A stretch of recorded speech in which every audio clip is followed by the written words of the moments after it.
that's why she was telling me about that movie to watch. There you go. Maybe it's a friend. Not a big deal. Shitty lashy job, but you know. Oh, what? It's on? We're live, everyone. Oh. Hello, hello. Let me update the description box real quick.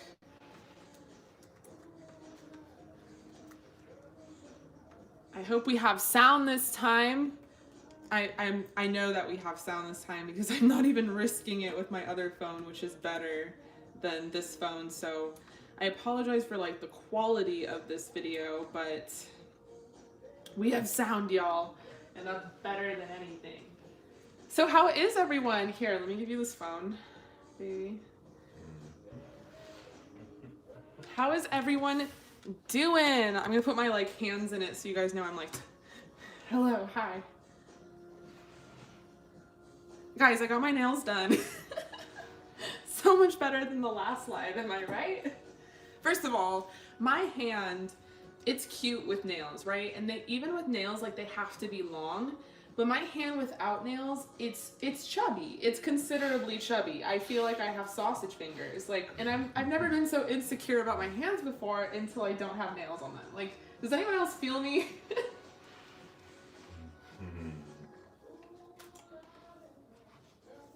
Oh my God, Dakota, thank you so much. I'm so glad. So where is everyone coming from? I'm gonna do things just a tad bit different. I say that every live, and I think it's because I'm always like looking to find the right rhythm, the right flow, the right vibe and stuff. But today is a party, and I promised a party. So we are going to party because it's in new moon Leo. For all of my Leos out there, those who have Leo in your chart, shout out. I don't Leo represent at all, but I just really connect. I don't know. I just really like Leos. I really feel it, you know? So I'm going to do things a little bit different. I'm going to start off with spell work, and we're going to talk about my Book of Shadows, which is really funny because it says it looks like a sketchbook, right? But it's not. It's a Book of Shadows. And I'm not going to get into it because it is personal. If you don't know, a Book of Shadows is sort of like where you go for everything. It's like the witch's little book that they have. They talk about their spells, their rituals, all of that good stuff. They manifest with it. Basically, I'm going to open this up to a blank page, and we're going to start off the live here with manifesting techniques. So for those of you who are new to my channel, I'm the girl that's constantly preaching about manifesting with the moon. And the reason why I preach that is because, well, I literally transform my whole life this way. As I speak, I'm in a brand new apartment that I just got, and I'm surrounded by this lovely man, and I manifested him and just everything else in my life. So I honestly, sincerely believe in it because I didn't put in much effort to get any of these things. I wasn't working like 180-hour work weeks or anything, or going above and beyond being a saint or like a Buddhist monk. I was just simply writing down my intention, invoking it with the universe, and syncing up with the moon and the power of the moon, and voila, you know? So I'm going to teach you guys a little bit about my tricks. Then we're going to get into a general tarot reading. If you are not new to my lives, then you guys already know I always start off with like a little live reading for the collective, just to get the energies and sort of to have myself warm up. And then we are going to start with the live deck pools. Now today you can do 18 plus, you can do regular, you can do channeled messages, you can do mediumship. All of that information is in the description box below, and my lovely assistant over here will book you in. If you are new here, I don't usually interact in the chat. Paullius does all of the chat work, so if you want to book a reading, you're not sure how, he will help you out. He'll tell you what place you are in line while I am doing all the fun stuff over here. Okay, cool. So hello everyone. I hope everyone is having a good night so far. I feel like it's been pretty chill. Leo is a really cool energy, really cool sign. I've really been enjoying this season. I feel like Cancer season was just really fucking heavy and muddy and stressful, and I'm a Cancer moon, so even I was just like, yeah, I've had enough of this. So Leo season is really cool. I feel like there's a little bit of stress though, like in the air. Like, anyone else feeling like the pressure of some stresses? Because I feel like the Leo sign, it's easy to get like ramped up in the energy because there's so much energy.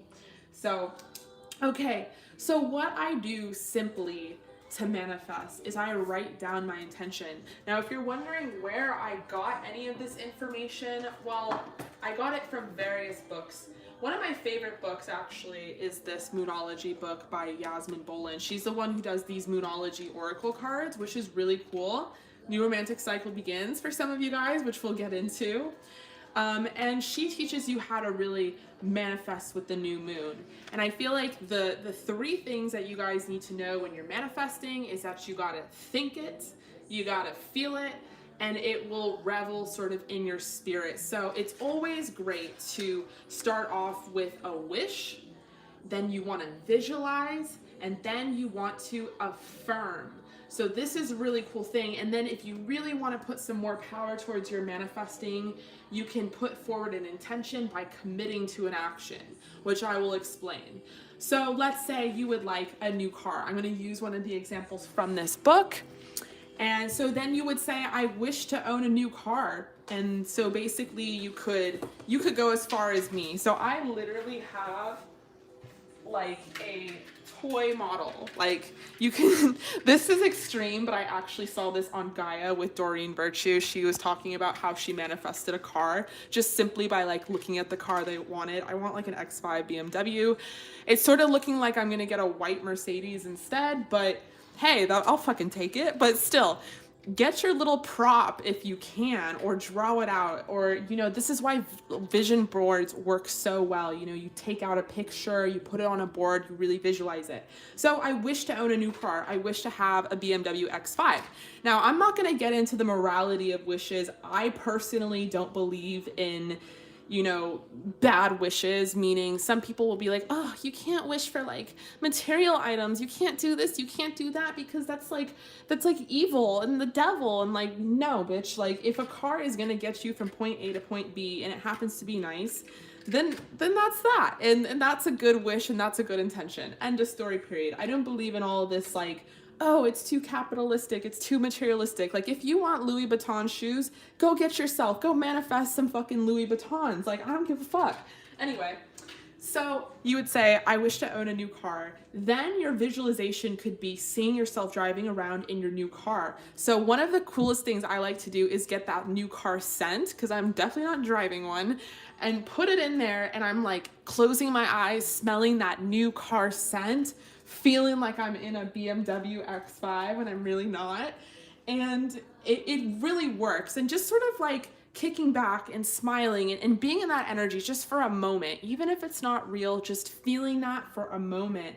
And then your affirmation. Now you can affirm this tonight, which I will teach you, but affirmations are really good for the full moon. So you could actually like put a pin in it and then continue this during the full moon, affirming during the full moon, because full moons are for gratitude. How do we express gratitude? By saying thank you for something. Now, what if you don't have it? So if you don't have that thing, just affirm that and act like you do. So I am loving my BMW X5. I am driving my awesome new car. It's literally as cheesy as that. Like, it sounds really cheesy, but it is simple and as cheesy as that. You know why? Because it's about putting an intention out there. No matter what that intention, whatever language is wrapped around it, whatever items are wrapped around it, it doesn't matter. It's no one's business. It's just as long as you take that 5 minutes of self-care to sort of wish for what you want, okay? So I'm gonna show you how I do it.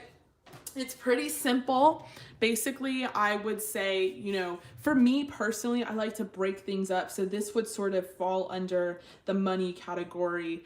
I have really bad writing. I'm left-handed. Shout out to the lefties out there. So ignore all that.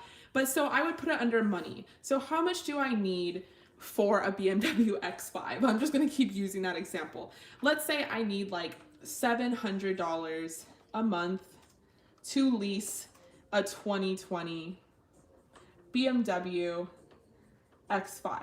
It's also great to do the research, because if you want them Louis Vuittons, then you better make sure you know how much them Louis Vuittons are so you can ask for that amount of money. You know what I'm saying? Because it's not really about like receiving Louis Vuittons from thin air. It's about receiving extra cash or extra means and able in order to kind of, you know, buy yourself something nice or do what you kind of want or will with it. So let's say I want a 2020 BMW X5.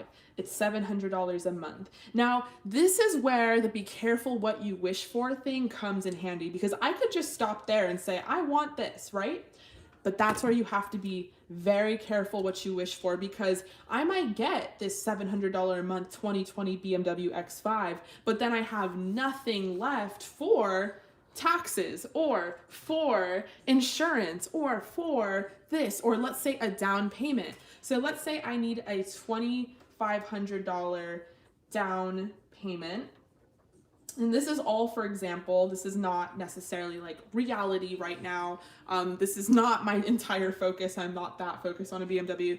There's other things that we will talk about, but I'm trying to just give you a really like basic example. So $2,500 down payment, and then let's say it's a $300 per month insurance bill, full coverage. Make sure you get that full coverage, you guys. Okay, right? So this is really breaking down to, oh my God, do I have to do math right now? 2,500 plus 700. This is breaking down to, okay, 5, 6, 7, 8, 2,800 plus 2,700 is 3,600. So initially you're gonna need like 3,600 or so, right? Más o menos. So this is the number, this is what you're wishing for. So be careful what you wish for, in that you just stop right here, because the divine is going to give you what you want. They have no tricks or schemes or anything. They really just want to give you what you want. So they don't know any better. If you're asking for a 2020 BMW X5, they're going to give you a 2020 BMW X5. Now, similarly, if you tell the divine or you tell yourself, I don't have money, I don't have money, I don't have money, I don't have money. They don't know any better either. They're gonna make sure that tickets and bills and all this bullshit appears so that you don't have money, because they keep hearing you say that you don't have money. So they think that they're helping you by making it impossible for you to have money. So you see where that kind of like talking to yourself negatively doesn't work. Now we're gonna flip that around. Think of it as if you have like little guides and fairies all around you, and they're listening to your every words. So don't affirm things like, I don't have money, I don't have money, because they're going to create problems. Tickets and fees and bills and bullshit is going to come up in your life, and you're not going to have any money. Now that doesn't mean that they have bad intentions. It doesn't mean that you're cursed. It doesn't mean that God hates you. It just in fact, it means that they kind of love you and they're listening to you, but you're just saying the wrong things. So start affirming, I have money. In fact, I have money to pay the bills, and I have more to spend on myself afterwards. You want to start affirming that way. So in this case, we're going to say, I wish to invoke the spirit of the universe upon me to manifest 36. And I have no shame. I will write down fucking numbers. Like, I have absolutely no shame. And it's funny because writing down numbers and being this exact, I have gone back into old papers that I've written down, and I've seen what I've asked for, and I have received it literally, like number by number by number. So aim high, people, because be careful what you wish for. If you're aiming for only $400 a month extra and you get that $400 a month extra, you're going to be like, man, I should have asked for $4,000 a month extra. You know what I'm saying? So I wish to invoke the spirit of the universe upon me to manifest $3,600 to pay for this 2020 BMW X5. Now you can go further, and I always do, and I say, and be able to afford, and then you would put $700 a month, every month. I always say every month, not just a month, but every month. And $300 a month every month insurance. So you would just be as specific as that. and you would tear this paper off just like this, even with your own little math equation, doesn't need to be perfect or beautiful. Fold it up. And I don't know why I think folding is like something, but it's just like you're like sealing up sort of your wish. You're gonna take your wish, and if you have a candle, great. Get that candle out. If you have a green candle, and let's say you're doing something related to money, get that green candle out. I realize how hard it is to get colored candles, so a white candle will do. And just to make it even more witchy, you're gonna put like a little symbol on it. You can even put like a little car picture on it. You can do what I did and get a literal toy model car. I always kind of put that like on the side like that, and then I would grab a candle, which is really hot because I've been burning it for my new moon wishes, and I would just place it on like that. Now, if you have an altar, all the better. Put it on that altar. If you have crystals, all the better. And if you have crystals specific for what you're manifesting. So you know how I said this column is money? So we would put that symbol down, that money symbol. We would put that car as like a little symbolic gesture. And now I'm going to even put crystals, and specifically crystals that represent manifesting abundance and prosperity. And I would just sort of like tuck that on the little corners here, right there and stuff. So yeah, just really, really beautiful stuff right here. And this is just your basic candle magic, crystal magic, affirming with the new moon tip that I have for you here. Okay, so now that I've sort of gotten that out the way and taught you that, I'm going to go over one more thing, and then we're going to start the collective tarot card reading here, sort of to just get the general energies out. I am expecting food that was supposed to come like a long time ago. So if we get interrupted with that, I will continue, but I might be also like low-key eating ASMR. So hopefully that's like cute. Okay. So I was noticing that a lot of you guys are, right. A lot of you guys are very curious about sort of protection rituals and abundance rituals and spells and what they will kind of do for you. I will be putting more information out about a group ritual and spell that I'm going to do. I didn't have enough time to gather that information today, but I will definitely do that by tomorrow. You can find out more information on my Instagram and the community page of this YouTube. But basically, I feel that a protection spell always goes along with anything you are trying to manifest. Let's say that is abundance and prosperity, because you really want to protect your wish and you want to protect your manifestations. Okay, you guys, so let's get into the general collective energy. I'm going to read for everyone here watching right now. If you are just joining, hi, how are ya?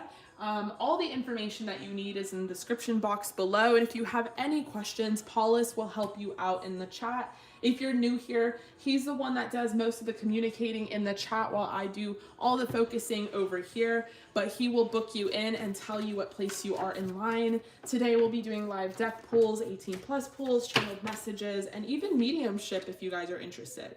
Okay, so this is the free general reading for the collective for everyone in the chat. What's going on right now? Woo, we have prosperity lies ahead.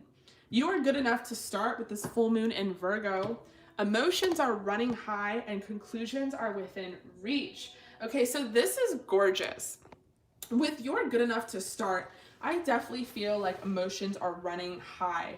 Now, maybe even like on the self-esteem front, I know that I'm personally breaking out, so I'm kind of like, listen, like, what is your love language, Skin? I am trying to eat healthy and drink water. I don't even fucking drink soda or anything, like anything bad. I don't even do anything bad. I'm constantly washing my pillowcases and scrubbing my face and like, what the actual fuck? What is your love language? So just understand that beauty is from within. It's in your spirit, it's in your soul, and we live in a society where they love to make it the opposite and make us feel just for a little bit, for like a little second, that that is not the case, but it is the fucking case. So fuck all that shit that you see on Instagram. You are good enough. I don't know, someone needed to hear that.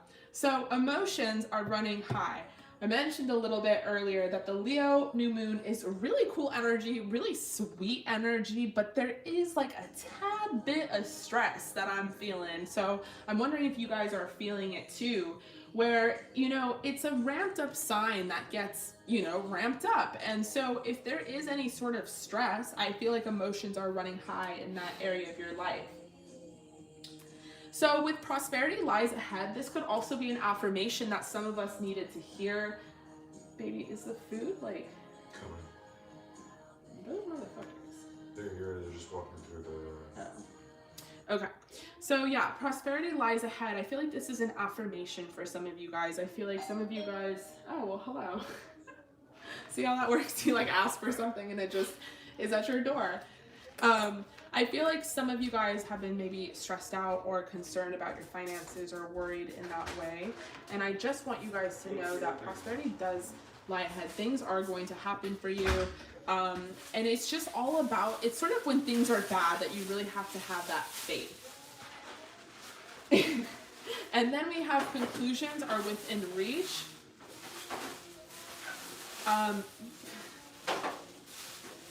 So with conclusions are within reach, I feel like this has to do with just maybe something to do with stress. This could have to do directly with your finances. This could have to do with anything else. You want me to bring it up or is it good for now? Good. Yeah, Right you now? can. Yes? Yeah. Oh. Where did you put it? So, okay, full moon in Leo. Don't let pride get in your way. You can just put it on the floor. That. I mean, not that our floor is dirty, we just got a new rug. Don't be emotional. And then we have expect a powerful change. Okay. So there is a lot going on, I feel like, energetically, and in this room right now. I feel like don't let pride get in your way. Expect a powerful change. Conclusions are within reach. Okay. So some of you guys are in situationships. Now there's some lingering energy even from the last live. I feel like a lot of people are in situationships that are either evolving or not evolving. And because of like the planetary alignment, I feel like because of the planetary alignment, a lot of people are being forced to sort of leave like toxic relationships or just sort of like move on. You know, there's been a lot of like triggers with Uranus in retrograde and just all of these. I feel like Chiron just went in retrograde. So a lot of old wounds, past hurts are coming up, and it's making people realize that they have this sense of worth that they didn't really realize before. This "you are good enough" is also sort of related to this. And so I feel like emotions are running high because for some of us, there's either a situationship or a career path or just some sort of fork in the road, and there needs to be a path that's taken, a direction, a new course. And that can be really stressful, and it can make you feel very out of reach with the divine. It can make you feel like you don't really know where things are going. So for some of you, if that has to do with love, I feel like there is new love coming in for a lot of you. I actually have a new pick a card coming tomorrow on, you know, new love. Who are you manifesting? It's going to be for my singles over there, over here. Okay. Making lots of noise. Okay, I'm very sorry. With expect a powerful change, this could also be in like the career house and financial house. I feel like for some of you guys that have been feeling a little stuck, there is a lot of things that are progressing and moving forward.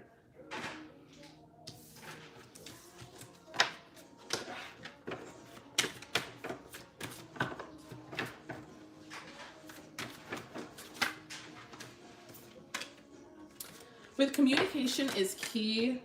Take time to breathe out. A win-win outcome is in forecast. So some of you guys are walking away from someone, or you have already walked away from someone, and there is a chance that there could be a reconciliation, I feel like, but there's also sort of just like a chance where it's just not gonna, like, it's not gonna survive. And I feel like with bring love into the situation, it has to do with sort of yourself, and it has to do with this person, and it has to do with just like, you know, bring a little more like compassion towards just all areas of life, because it's a very stressful time for everyone.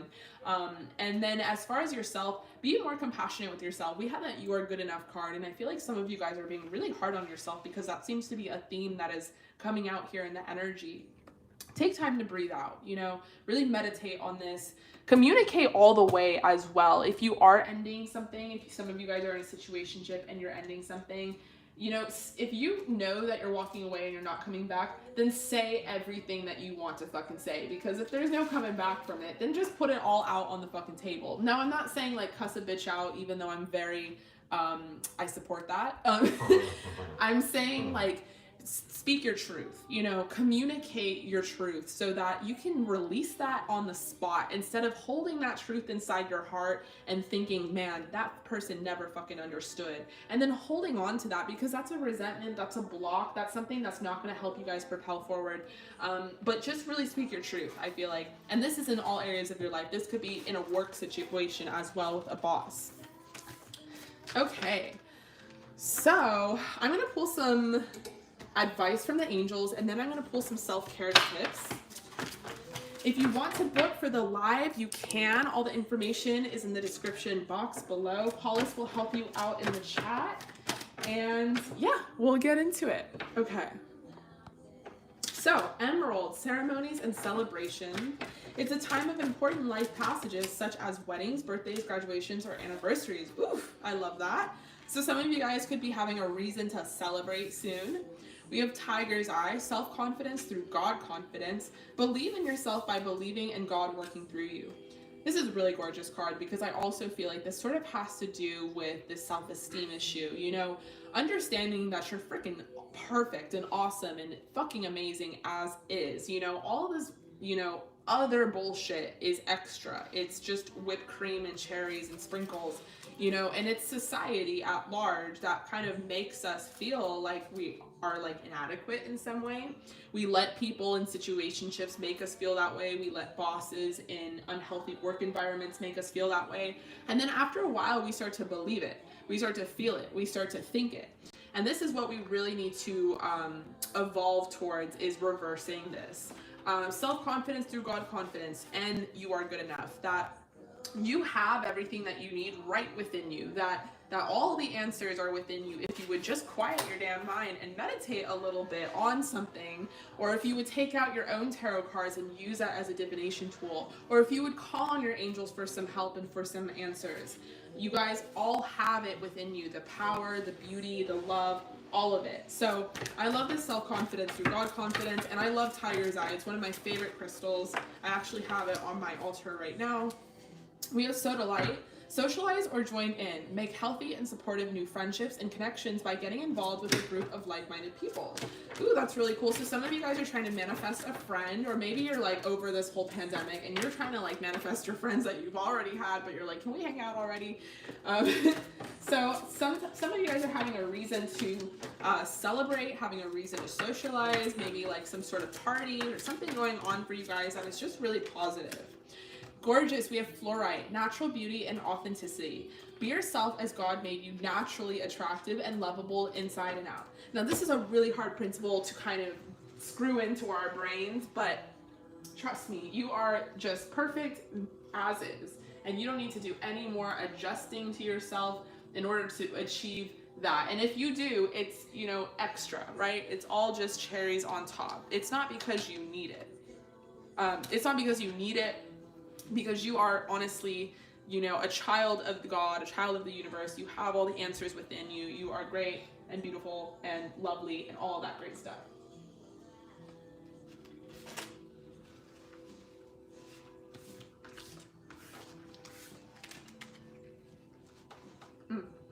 Mommy, how's the credit?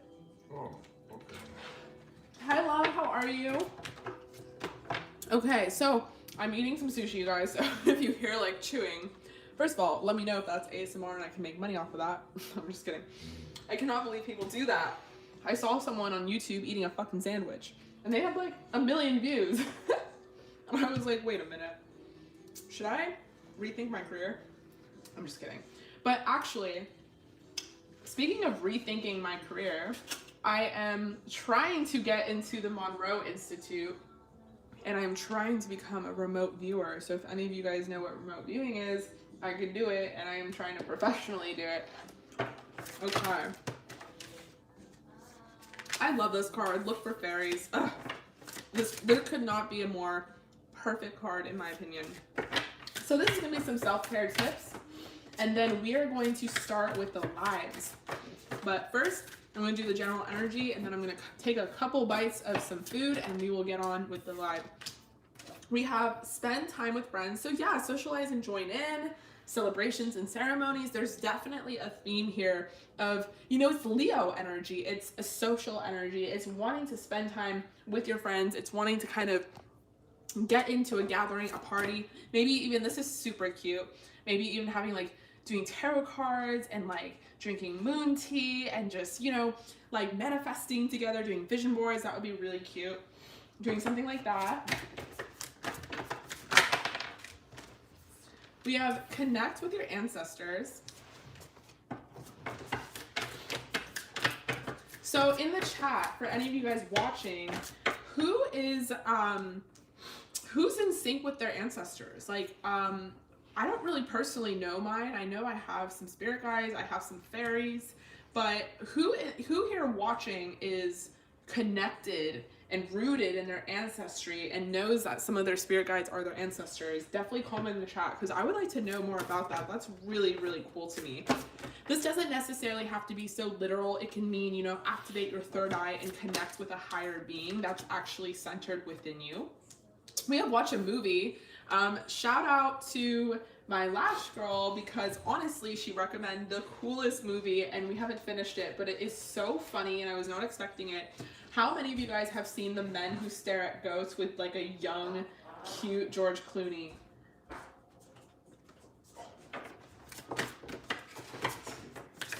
It's not funny. Nobody can hear it. Yeah, they can. No. And then we have hydrate. Okay, so some of you guys might be making some moon water. While you're making moon water, definitely make sure that you hydrate. Like, if you're like me, you'll fucking take the time to make moon water, and then you should be like drinking water, like as you're, you know, like, okay. Anyone? No? Okay. So watch a movie, you know, take time to chill. Emotions are running high right now. Shit is stressful. But don't neglect yourself of the finer things in life, like a Netflix and chill session, especially if you have like a little cat or a little dog or something that's super cute. Connect with your ancestors, stay hydrated, spend time with friends. This is still social energy. Have a good balance, a good yin and yang of introversion, extroversion. I know some of y'all are more introverted than not, but you know, I feel like the Leo energy right now is calling for some of you guys to really just go out there and put yourself out there even. So if you guys are single, that could be also a message for you. And then look for fairies. So really, really gorgeous. Now, speaking of fairies, there is a deck that I love to freaking use. And then I'm going to use this deck. And it's a fairy deck. So new beginnings. The fairy godmother heralds the joyous news of a new baby or the birth of a cherished idea.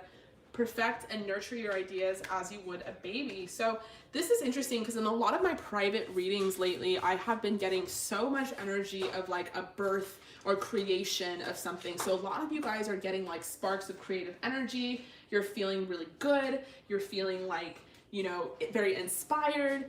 And I really encourage that. And I feel like so does your guides and so does the universe. Whatever resonates with you, so does spirit. I feel like everyone around you individually is encouraging of this kind of inspirational energy. Maybe it's been a while since you guys felt like you could do something or start something or make something. So definitely use this time to do it. Even today, like even tonight, Tuesdays, believe it or not, I'm trying to learn about like each day of the week in spells.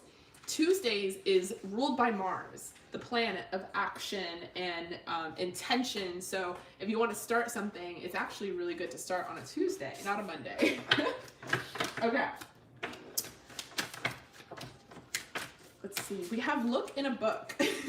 Whatever your question right now, you'll find the answer in a book. The words you find will bring the insight you seek. Now this is really cool because I've been in a huge reading energy for a while now, but I just seem to keep getting more and more into it because I'm learning so much information. I'm really into nonfiction, but it doesn't even have to be nonfiction. It could be a fucking magazine. It could be a story. It could be revisiting a childhood story, anything like that. But look in a book, you know, I have a few recommendations right now next to me. And because Paullius went downstairs to get something, I am going to show you them. So this is my favorite book right now. It's called The Angel Experiment by Corinne Grillo. Corinne Grillo is a really cool person. I feel like she's going to replace Doreen Virtue because Doreen Virtue went crazy. Fun fact on angel therapy. And it's basically about like allowing angels into your life so that they can help heal you. This is another great book. This I've had for a long time. This goes along with my Moonology Oracle deck.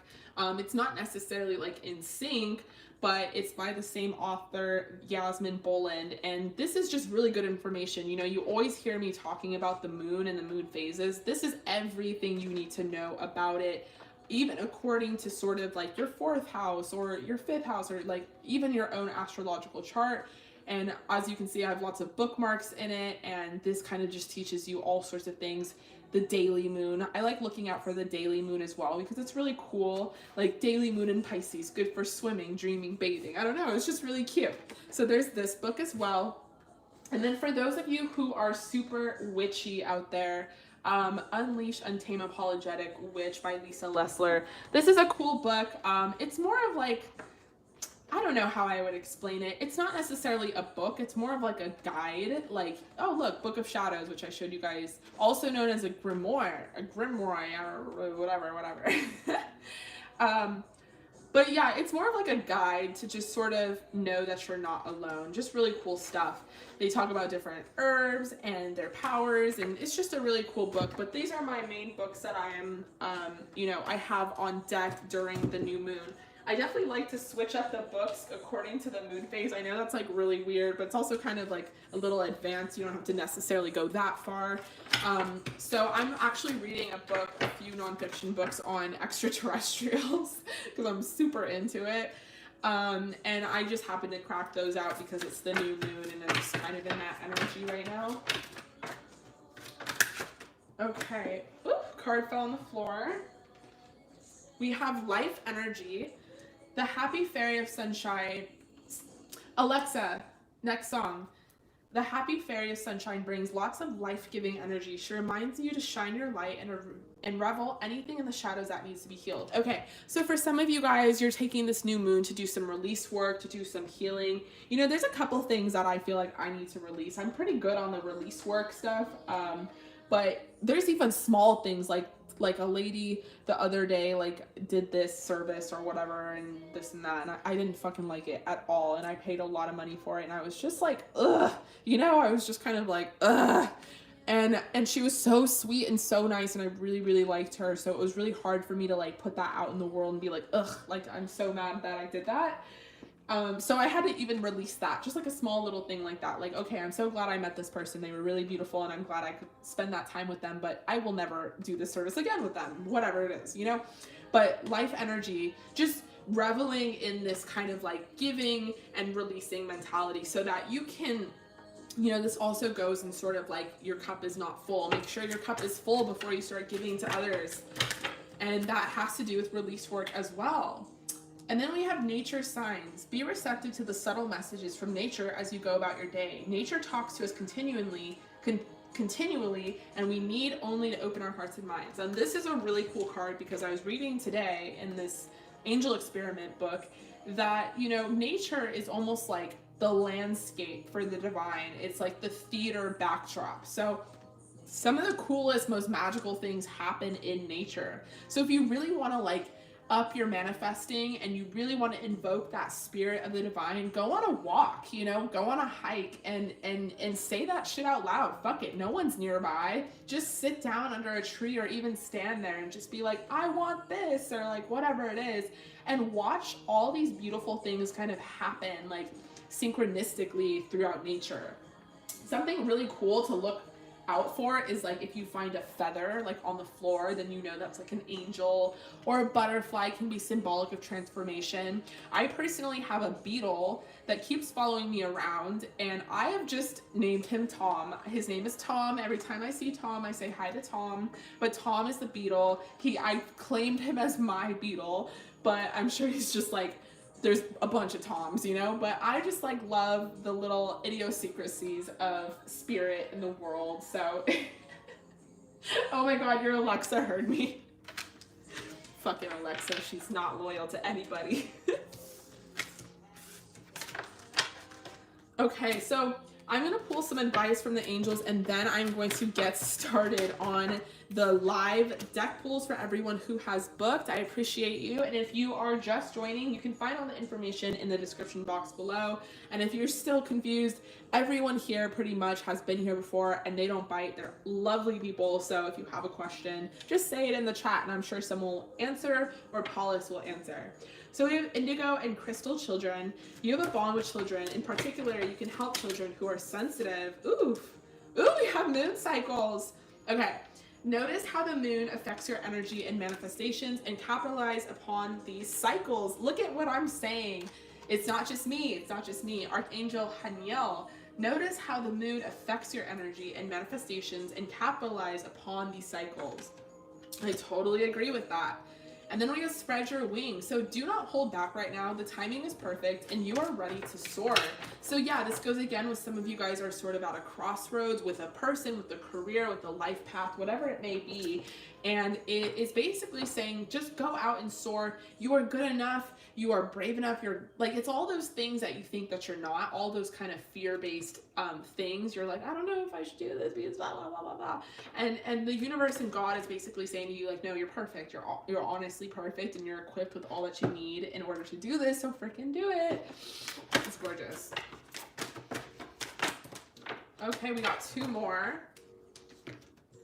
We have gentleness. This card, okay, oh my gosh. I was just gonna say. So gentleness and comfort keep coming out in all my private readings I've been doing for every client I've had, because I feel like there's just this overall energy of like kind of emotions are running high. So we're being a little hard on ourselves right now. So gentleness, be very gentle with yourself at this time. Surround yourself with gentle people, situations, and environments. And then we have comfort. I am with you in your time of need, helping your heart to heal. So be gentle with yourself. Understand that your angels are with you and they are trying to comfort you and love you. And that everything is really going to be fine ultimately. It's just really the hard part is having that faith and believing in it, and knowing that you're not alone in it.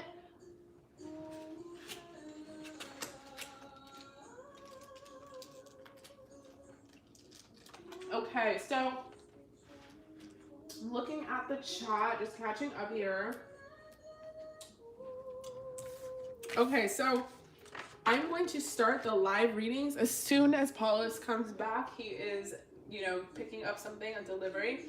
And in the meantime, if you are new here, hi, how are you? Definitely chat up in the chat because I want to take a few bites of food, but I also want to talk to you guys. So you guys have any questions that you want to ask them. Where are you guys coming from, and what is your zodiac sign? Definitely let me know in the chat. I want to see kind of what range of zodiac signs we have here.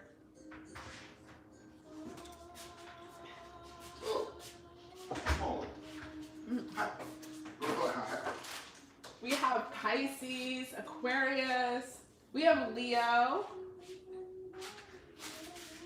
How about Sagittarius? Sagittarius. Oh my god, wait. Pretty Boss gave up tarot? I'm not even updated. What happened? I was super into her. She was one of the first people that taught me about new moon rituals, like honestly. Gemini. We got some Leos, some Geminis, Capricorn.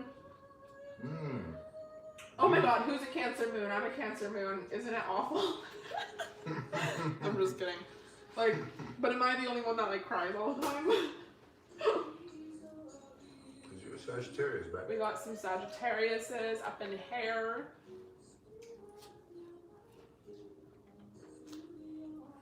Leo moon, that's awesome. How has today been for those Leos out there? Has it been good? I feel like new moons are mostly positive. It's like the full moons that are a little heavier.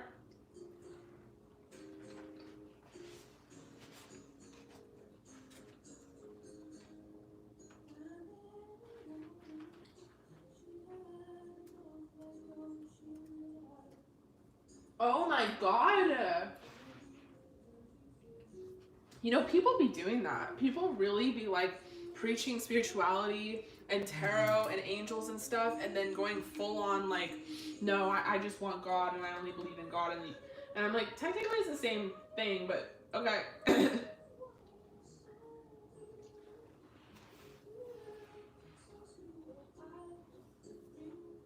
Cry all the time in Mercury retrograde.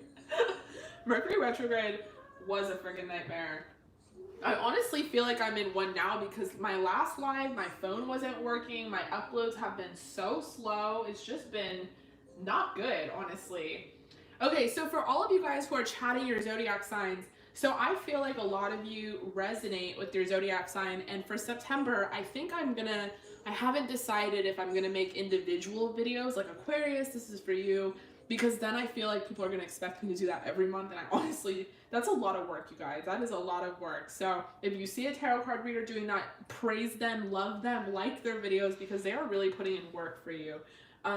Or if I'm just gonna do like one video and then you pick your pile based off your zodiac sign. But I definitely think I'm gonna do that from now on out, September, October, November, blah, blah, blah, blah, because I feel like people really do resonate with their zodiac sign.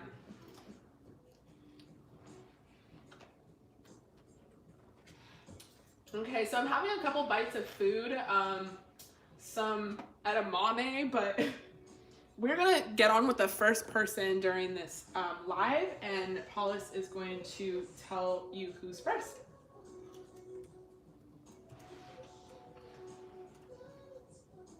Oh my God, Leo Sun, Leo Moon, Aries Rising. Oh my God, how do you function? I bet you're like really talented at something though. You must have like some sort of skill you're really good at.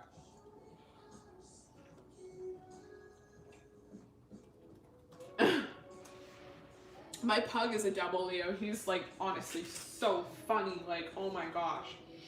Like, he is so funny. And I know everyone says that about all of their dogs. Like, everyone who has a dog thinks that their dog's the funniest. But like, oh my God, my dog, this double Leo, he is like, he like melts if he doesn't get attention. Like, he just like withers and like crawls into a hole. Like, and then as soon as you give him some attention, he like blooms and like blossoms and just like loves the spotlight. Like, it's so funny to watch. I just love it. Like, he has the funniest little personality there.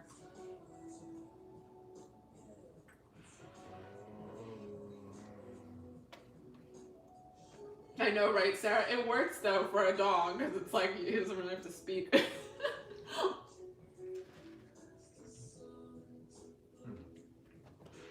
Oh my God, yes, I want to get a Labrador Retriever. So anyone who's watching, if you know a breeder or anyone who's recently had Labrador Retriever puppies, definitely let me know, because I am looking everywhere. They're so hard to find. Like, they're not hard to find, but they're hard to find, you know?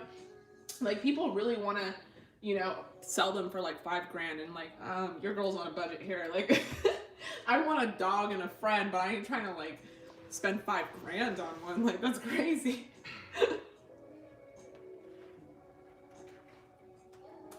Trying to manifest a dog.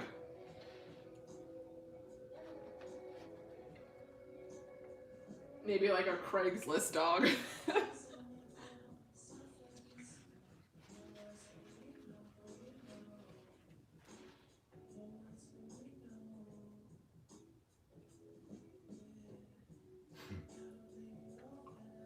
A spiritual hitchhiker. That's a really cool term. I'm gonna use that. I have a spiritual hitchhiker in my energy. I love that. I mean, that's not good, but like, I really love that.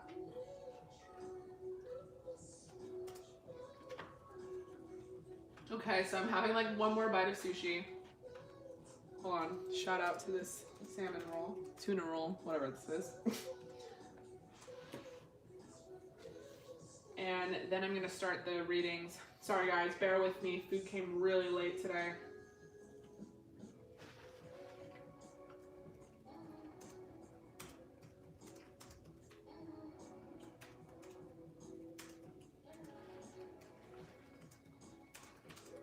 You know, you guys, hitchhikers or spiritual hitchhikers, they latch on to people because you guys are empaths, because you have so much to give, you have so much love, and there's a lot of people that latch on to empath these days, because you know there's a lot of narcissists out there, a lot of psychopaths, all of that stuff. So you guys have to be very careful, very, very protective of your energy these days without like closing yourself up, you know? Well, I'm ready for the question. Okay. So regular or 18 plus? Regular. Okay.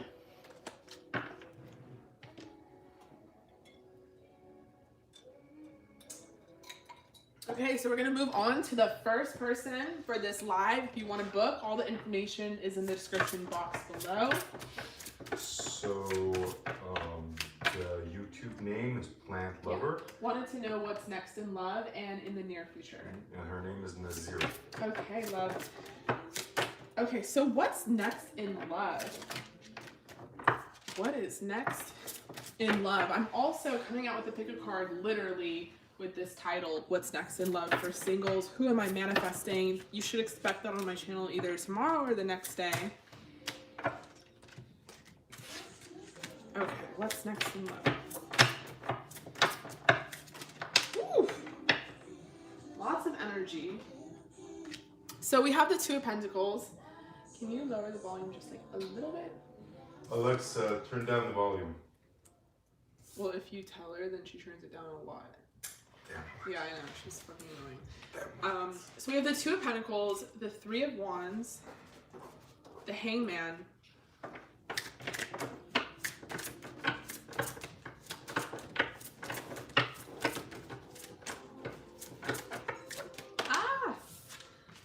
the Page of Pentacles. Okay, so I feel like right now you are at a crossroads. Like I feel like right now you are, you know, dealing with a lot. Like the Two of Pentacles represents someone who is juggling two different things, but they actually are doing a very good job of juggling, or they're making themselves look like they have a good job of juggling, but it's not necessarily the case. It can represent someone who could tip over almost at like any kind of moment. And then with the Three of Wands, it sort of represents someone who is unsatisfied. The Hangman represents someone who is, you know, not, I would say procrastinating, but sort of in this spread in relation to your question. I feel like what's going on here is your focus is, it's kind of, it's all over the place, but not in regards to love. So I feel like you haven't really been focused on love or manifesting love. You've been focused on maybe a job and family and a career and finances and this and that and all these different things. And you're also at the same time unsatisfied. Like you know that you want love, but it's not like your focus. And then we have the Hangman, which is like procrastination, the Page of Pentacles, not knowing what direction to take. So what's next for you in love?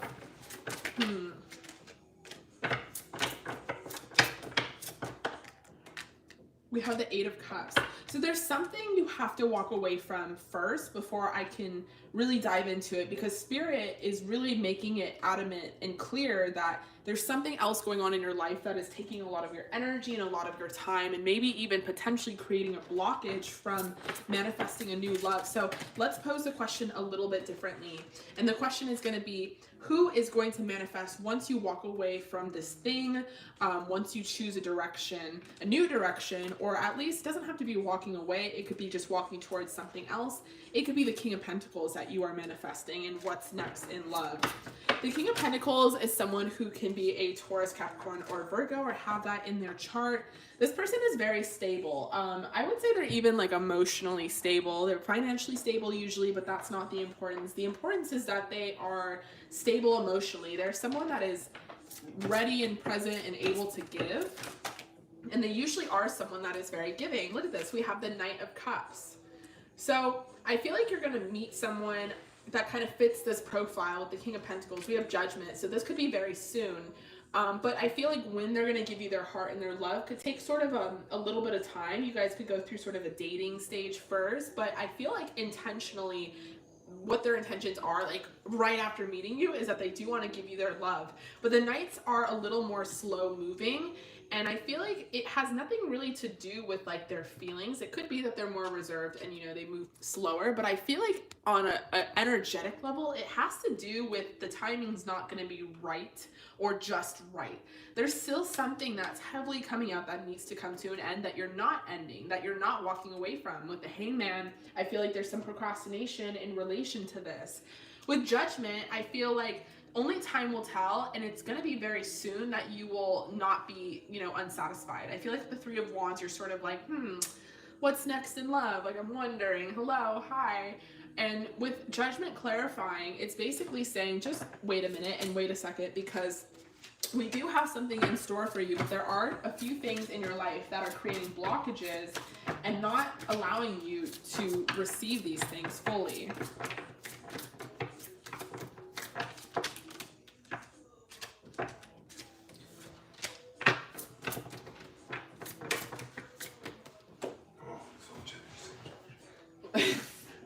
Sorry, there's like an obstacle course around me, and the cards like love to fall everywhere else but the table. Okay, so we have Temperance. Ooh, we have the Wheel of Fortune. One more card, please. And the World. Gorgeous. That's a great card to end with. So once you put this thing to an end, this is inevitable. This person is going to really like you. I feel like you're very lovable, and they're going to really want to be with you, but it's going to take them a while to admit those feelings. And it's not necessarily them, even though it could be that they're like reserved. I think it's more so like Spirit is not allowing things to move forward with the timing, because there's something else that's going to come up that needs to come to an end. With Temperance, I feel like you will find your peace and your zen and your direction. Maybe right now you're sort of at a crossroads, and the wheel will turn over. So it might look like this, like right now with the Eight of Cups, like, oh, I have to walk away from this and do this, this, and that. But the wheel is going to turn over. Things are going to be fine. So with the World, I feel like this is a great ending, because it basically, not ending, but just like, it basically represents like you are going to move past all this muck. Like right here kind of started off as a bunch of just like not knowing, into this very decisive and very cool energy. And the World represents completion. It represents, and so does the Wheel of Fortune. So to have them next to each other is really cool, because it kind of represents that, you know, you're going to find your person, they're going to find you. You're gonna maybe travel or invoke on some sort of journey that is going to just turn over a new leaf in your life. Okay, so for your oracle, we have Attraction, Honeymoon, Finances and Career. So yeah, that's that Two of Pentacle energy right here. Finances and career, having your focus be somewhere else right now. Something else is sort of consuming you. But honeymoon, kind of the World here, you know, there's a chance that you'll have time to travel with this person, or that you'll meet this person while traveling, or you're just going to be in a honeymoon stage actually pretty quickly. This person could be very flirty, or you guys could have a really flirty energy. I feel like there's going to be a huge attraction here between you two. I keep saying that because I feel like this person is really going to like know right away that they like you, that they want to be with you. So that's really reassuring. It's safe for you to love, and forgiving and learning. So yeah, there's some blocks with the Death card here that needs to kind of come to an end, so that there can be room for this new beginning. Forgiving and learning. So as you release and heal the past, you experience more love in your present moment. And then knowing that it's safe for you to love, because this King of Pentacles is not going to let you down. This is like the type of person that is really going to just like be there for you on all levels. So, you know, when they manifest, I feel like you will know. Now, when will this be? Within the next few weeks. Like literally. Opportunity. So yeah, you've been working on your finances. There's definitely been opportunity, and more opportunity will come, because I feel like the divine is recognizing that you are putting in work, and that is, you know, that is amazing as it is. And then we have a year from now. So a year from now, you're probably going to look back and you're going to be in a completely different place. And you might even reflect on this reading, this live, and be like, what? But I just feel like all really good stuff is happening for you. This person definitely is manifesting for you. It's just very dependent on you putting an end to maybe this like balancing energy and just really propelling yourself forward. Okay, love, thank you so much for booking with me on the live. I love you and appreciate you, and I will be moving on to the next person. Nice.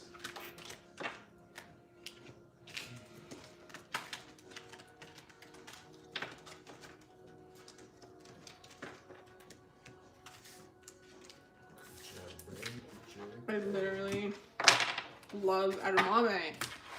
It's so good.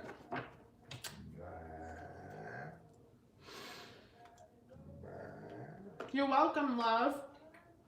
Okay, so the next person is... So Kay is getting 18 plus. Okay. She paid $45, so she probably maybe wants an add-on of some sort. Channel messages. Maybe it doesn't specify. It's 18 plus. How is my ex feeling about me? Yeah, it's probably channel messages. Yeah.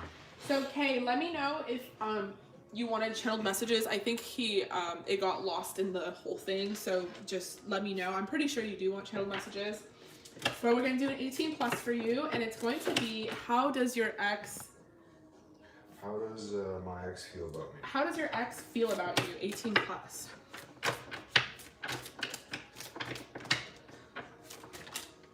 Ooh, we have the Queen of Wands to start. The Death card. Okay, yeah, that's what I thought, girl. We have the King of Wands. Woo! It's hot in here. Are you guys both fire signs or have fire in your chart? We got the King and the Queen of Wands. We have the Ten of Swords in reverse.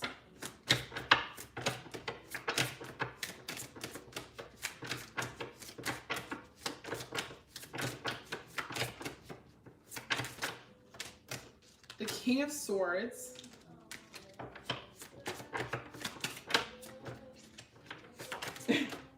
You did milk, even though I can't drink it, so maybe it's not the right time. So my boyfriend's he's contractually obligated to laugh at all my jokes. I'm just saying. Okay, we have Judgment. All right, so how is your ex feeling about you? Well, he definitely thinks you're fucking sexy and hot as hell and very hard to replace. That is for one, and that is very final. We have to start the Queen of Wands here. So they're definitely thinking about you, and they're definitely thinking about you on all assets of life, but mostly your exterior, mostly how attractive you are and how sexy you are. I feel like you have a very curvy body, very full breast, very big like ass, maybe even dress really well as well, and dress very well as well, and have very cute shoes and accessories and all that stuff. They're literally thinking about that. Like, if you didn't think a guy could think about what you were wearing or remember any of that type of shit, they're remembering it. I feel like you guys are in separation. We have the Death card here, and they are definitely looking at you in a very attractive light. Like, they have so much love for you, admiration. They're putting you on a pedestal. They find you very sexy and very attractive. But they also are viewing the situation as like donezo, like done, like you won't talk to them. And maybe this is on one side. Like, maybe they feel like if they were to come towards you, you would have like an axe for their head type of thing. They feel like it's very hard to approach you or reach you in some sort of way. With the King of Wands, all they want, you know, really, if I'm reading energy as well, is to come back to you. And this imagery is very powerful because I feel like all they really want is to give you a hug again. That's like coming out strongly, is to kind of have them wrap you around in their arms, you know, just really embrace you. And that's maybe why they're being represented as a King of Wands here. Not necessarily that they are a fire sign, because you said they're a Virgo, but more so because they want to be your equal again, and they're fantasizing and thinking about being your equal again and being your King of Wands to your Queen of Wands. They find you very attractive, and maybe you even made them feel attractive by being just with them. And then we have the Ten of Swords in reverse. I feel like there's some sort of third-party situation strongly that happened. There's third-party imagery, and third-party imagery. So I don't know on whose side it was, but there's a lot of shame and a lot of guilt surrounding this. I feel like there's just a huge sense of like wanting to give you a hug and feeling very like ashamed and then feeling like they couldn't because you would like axe their head off. With the Ten of Swords in reverse, I feel like there's some hope. Like they literally have hope that you guys could come back together. Because the Ten of Swords in reverse represents like something that crumbled and fell and like didn't work out, but moving past that energy. And then we have the King of Swords. So I feel like this has been communicated to you. Maybe they have, you know, spoken to you recently, or maybe if they haven't communicated it to you, it's because they have their defenses up as a King of Swords.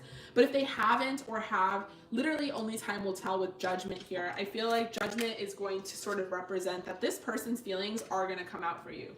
We have the Sun, which came out in reverse. Now the Sun is a Leo card. I feel like this is, you know, how they feel about you is the Sun. This is like the imagery that would come out. But it's in reverse because they're not happy. So whoever they're currently with, they're really not happy with them and they're stuck thinking about you. Holy shit. We have the Nine of Cups. They're stuck thinking about you, admiring you, the good times you guys had together, the heart-to-hearts that you had together.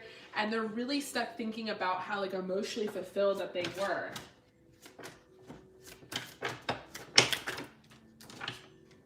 We have the Strength card and the Hierophant. Interesting. Okay, so this person has quite an ego complex on them, I feel like. You know, again, third-party vibes coming out. With Strength, I feel like there's some hope, and that's why I say the ego comes out, because clearly, like, they did you wrong and hurt you and this and that, but they still feel like they have a chance. Like, they literally feel like they can have their cake and eat it too. And it's because they're so focused only on how their situation goes. They're only focused on, you know, yes, they're happy memories, they're good memories, they're attracted to you, those are good things, but they're only focused on that. They're not focused on all the shitty things that they did or this or that like made you guys break up. They're not focused on the fact that they have someone else, literally. They're so focused on you and fantasizing about you, but almost in like a neglectful, like egotistical way. And they really do imagine themselves being in a commitment with you again. We have the Seven of Pentacles. Like, they literally would not mind coming back and rebuilding this foundation.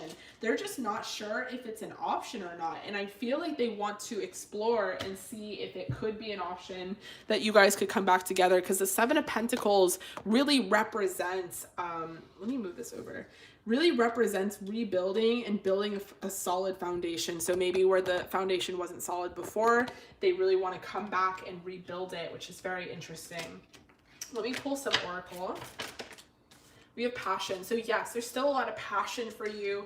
We have release your ex. So maybe the angels and divine are saying, listen, like this, you know, this is how they feel about you. They definitely are attracted to you. They're definitely sexually attracted to you. They definitely, you know, are fantasizing and want this and want that, but this is not your person. Release your ex. Keep an open mind though, because another person is probably manifesting for you.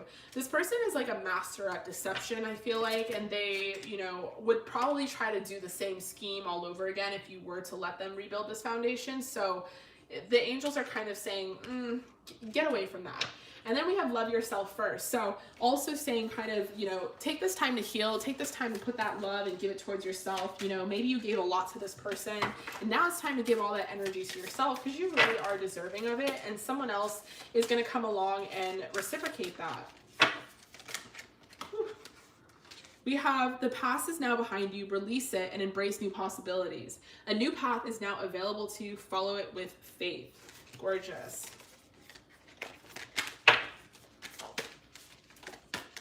We have reflection.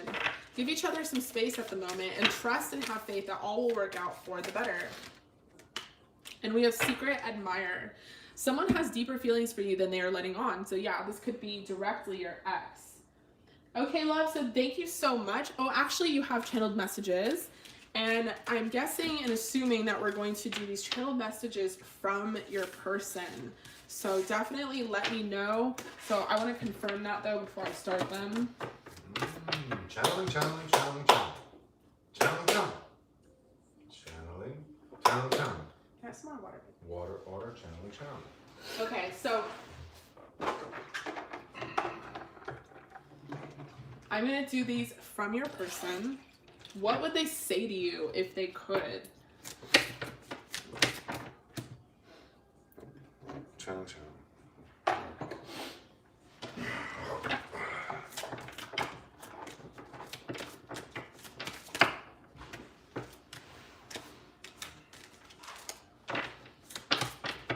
would your person say to you if they could? I honestly worship the ground that you walk on, but I honestly feel like you wouldn't know that. I feel like you've definitely moved on and are really not interested in me because I kind of spilt all the cups and tipped everything over and fucked it all up. And I know that you're super guarded and you want nothing to do with me, but I do find myself thinking and reflecting on our relationship. I do find myself fantasizing about you, and almost to like an unhealthy point. I feel like I'm addicted to you, and I'm trying to have strength to not be addicted to you, but it's just like I'm remembering you and all of our fun nights and all of the kinky nights and all the things that we did together, and more importantly, you as like a woman and you as a lover and someone who really I thought would be, you know, wifey and baby mama material. And I'm thinking how I could have given better to you, and I just feel like I was selfish and I didn't really give you my heart when I was supposed to, and I didn't do things correctly, and I put you in sort of a situation with another individual that wasn't healthy, and I did it because of my own jealousy. I did it because I thought that I had to get ahead somehow. I thought that I was going to lose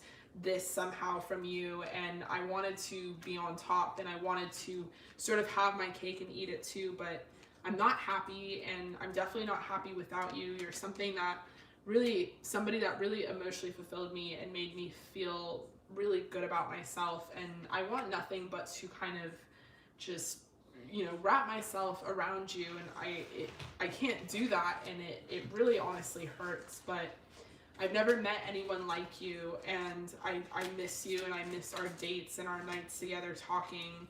I miss sneaking around with you, and I miss sort of all of the things that we did, and you really were my best friend, but I feel like you want nothing to do with me, and I don't know where to go from here. I have so much passion for you. I still would come back for you if you would let me, but I would still try to build this life with you if you'd let me, but I really feel like you wouldn't, and I'm really scared to approach you because I broke your heart and I put you in a situation that I shouldn't have, and I don't know how to take it back. I can only imagine how to take it back, but it's really not how you handle things in the real world. But I just want you to know how much I miss you, how much I think about you, and how much I care for you, and how you really are irreplaceable. You really are someone that I will never be able to kind of meet or see again, and you really are worth everything. So, you know, I hope that someone fulfills that for you. I still find myself kind of thinking about you when I shouldn't, but I know that you're going to get everything that you want, and I'm sorry that I, you know, fucked things up. All right, love, that's your channeled messages from this person, maybe. Channeling is hard. Channeling is hard. But very nice. I like it. Amor Kaya. Very nice.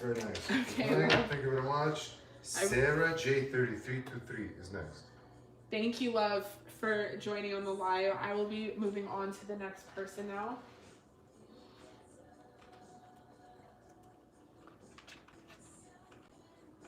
Sarah!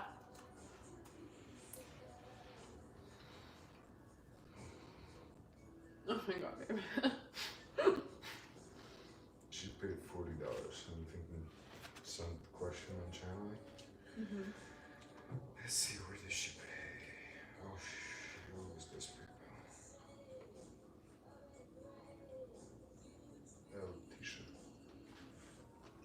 PayPal. L-Tisha got you. Thank you. You're 11th in line.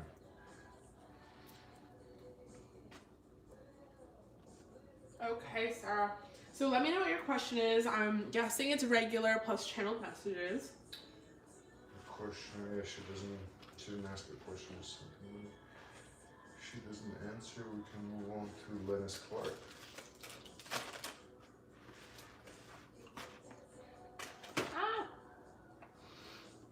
Alright, I'm done eating. Finally, done. Mission accomplished.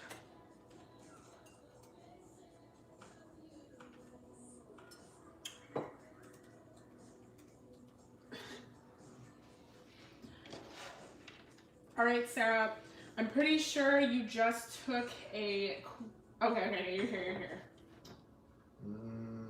what's a different one? Oh, we have two Sarahs that book. This is different Sarah, but I'm sure she just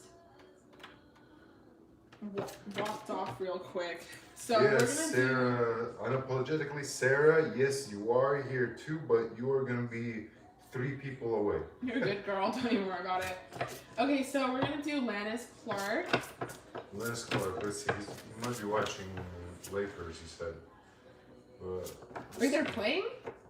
yeah, I asked him like how they're doing it, but I think it's nobody's watching or something. Oh, so it's probably just the team that's there.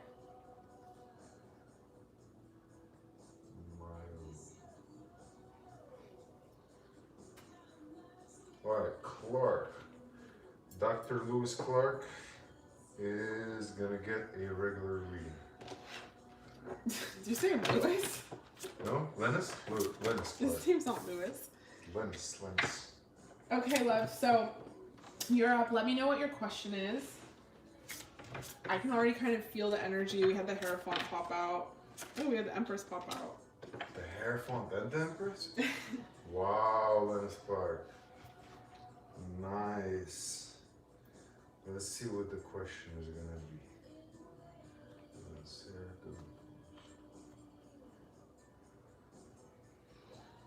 I like it like this, nice and chill. Kind of.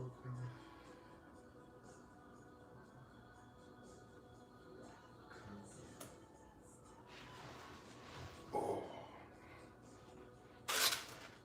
You can take this chair away. I will take it. What else can I do for you? Did they deliver the Did they deliver the weed? Yep. Can you Here, I'll get it.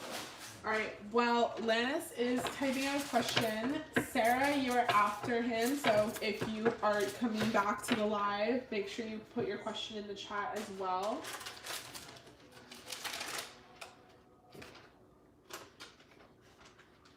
Yeah, so you can take the chair, sorry.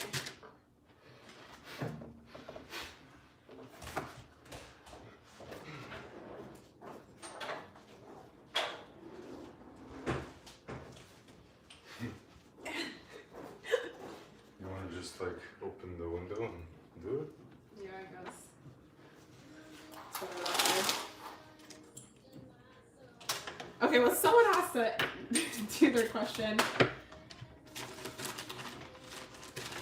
Okay. So you DM'd Emma yesterday and you wanted to know how she felt about it, and 2 new girls you're very attracted to. Are they worth pursuing, or do I stick with Emma?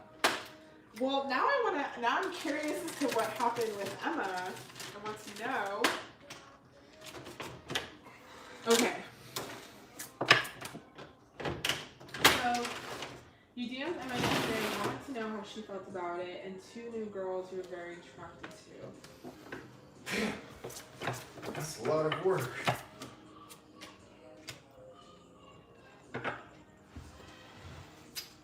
It's fine. It's fine? I think it's fine. Sorry, Sorry, we opened the window and we're seeing if like these screaming kids are gonna be screaming. Okay, so that's probably because she's like in another relationship, right? Yeah, we have the Empress coming out again. So Empress came out in reverse though, so I feel like the Empress represents...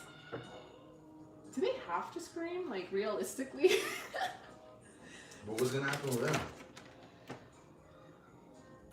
Okay, so we have the Death card. So I feel like Emma is the Empress, but she's being represented as the Empress in reverse. We have the Death card,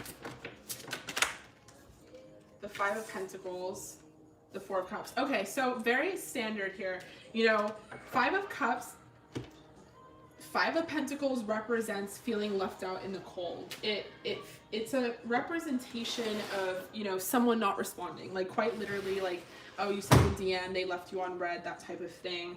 5 of Pentacles feels like, what the hell? Like, why are you leaving me out in the cold? And then the 4 of Cups represents feeling rejected.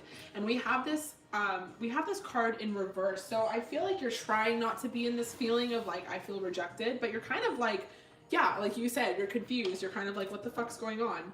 With the Death card here, I feel like instinctively you know or you don't know that you have to put an end to it.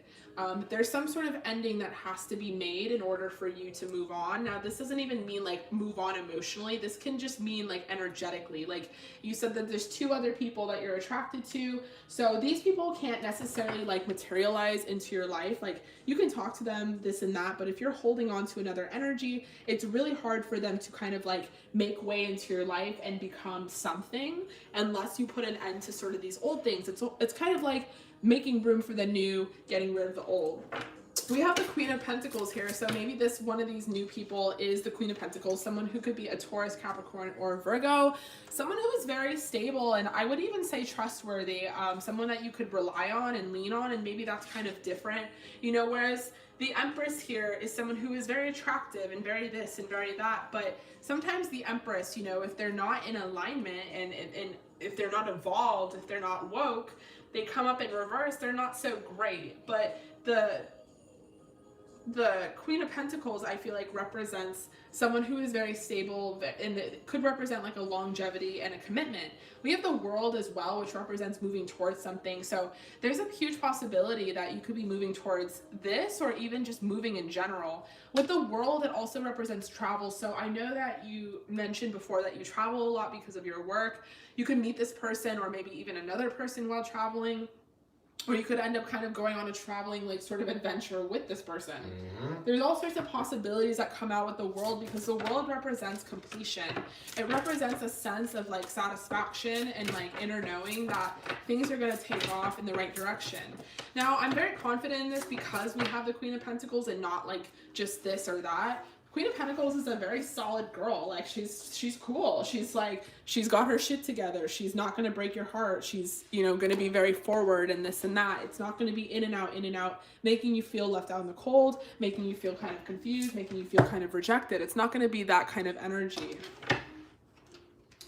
And then we have the Queen of Swords. Okay, so yes, this could be the 2 different people being represented here. This could also be, you know, they could be the same person. They have both of these qualities in their chart, but I'm going to take this as there's 2 different people. There's the Queen of Swords and the Queen of Pentacles. Now, one is very cool, very stable, very like equipped for a relationship, and I feel like the other one is a little more here and there, and hard to pin down. With the World and which direction you will choose, I feel like that's really up to you, but there is like that opportunity, and that opportunity comes sort of when you put an end to things that are no longer serving you. We have the Tower, yeah, so things have to kind of crumble, like the old world has to crumble in order for there to be a new order, and if it doesn't, it still will. So like, let's say you don't put something to an end and you entertain this person and that person, it still will come for you. The Tower will still come for you. There is no missing a step. You might as well do it so, you know, it's not in the way of other people, but regardless, if you don't or if you do, it will come for you. You know, the Tower is the Tower, and the Tower moment is basically saying like, look, like, this needs to come to an end in order for there to be a new beginning. I always think the Tower, yeah, and if not, then it's like sort of a third-party situation, and you know, or you could be more involved in a third-party situation you're already involved in. You see where it kind of gets messy with the 3 of Swords here. So don't try to avoid that situation. I feel like this is just a possible variant. It doesn't necessarily mean that. We have the Hierophant. I know that your intentions are good, like you ultimately want a relationship. The Hierophant represents a relationship. We have the King of Cups. This could represent you as well, in that you really do have a kind heart and kindness in your heart, and you really want sort of just the best for yourself and the best for other people. But it's easy for things to get tangled and situations to get messy when there's multiple people involved. So unless you put an end to something in order to have a new beginning, you know, it will come for you anyway. The divine has its own way of making things like happen, and shit hits the fan and this and that. So it's better that you put it within your own control so that it doesn't just happen at random, you know? And with the Hierophant, I feel like you are going to get that commitment that you want, that you've been wishing for, because that's really what's in store with the Hierophant. It also represents just a commitment to yourself, you know, maybe even a commitment to your spirituality and learning more about yourself and your spirituality. And then with the King of Cups, I love how he's illustrated here because he has like a little telescope. And to me, it's like, I'm looking for my woman, like, where are you? That kind of thing. So yeah, 2 of Pentacles, juggling two things. Two of Pentacles represents someone who is juggling, but making it look really good that they're juggling. Like they make it look like everything's fine, but at any moment they could sort of tip over. And then we have the Four of Wands, which represents celebration. It represents twin flame journey, and it represents sort of a destiny. So this to me, Alexa, next song. This to me kind of represents that, make sure you don't put yourself in a juggling situation, because I feel like both people, the Queen of Pentacles and the Queen of Swords, are great candidates, right?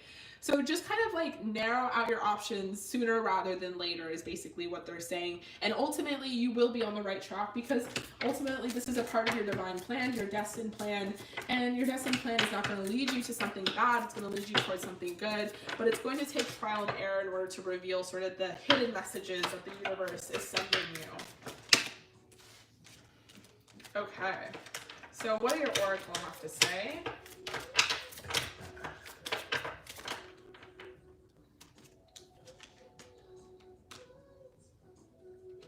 And then we have trust. So trust in the situation, trust that the divine has your back.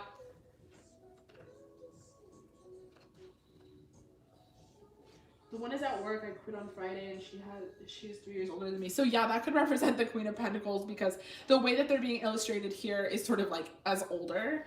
And then the other one, Instagram, they don't have to be an air sign. They could be represented as a Queen of Swords because she's very showy. So it could be on Instagram type of thing.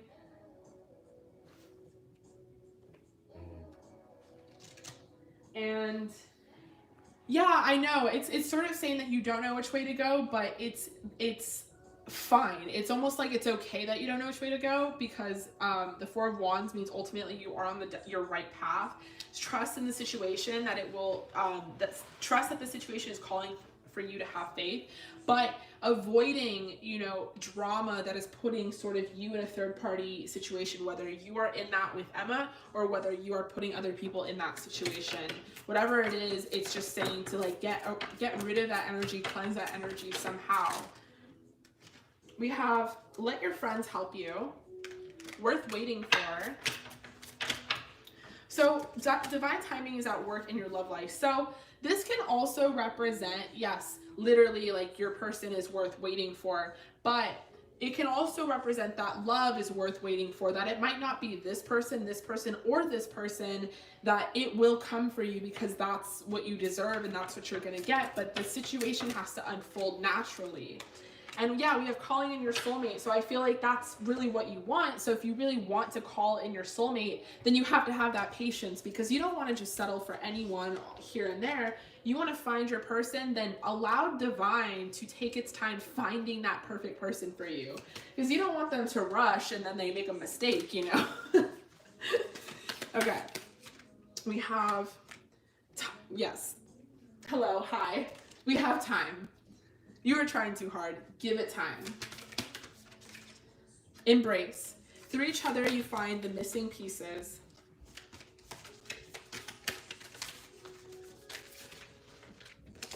And we have the past is now behind you. Release it and embrace new possibilities. A new path is now available to you. Follow it with faith. Gorgeous. All right, love. So that was your reading. I really hope that resonated and helped.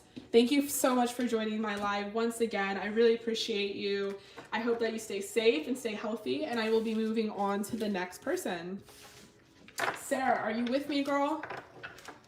I think Sarah hopped off for a second. I probably made her hungry. She's probably eating. Okay. Sarah's not there. Diana Gruber.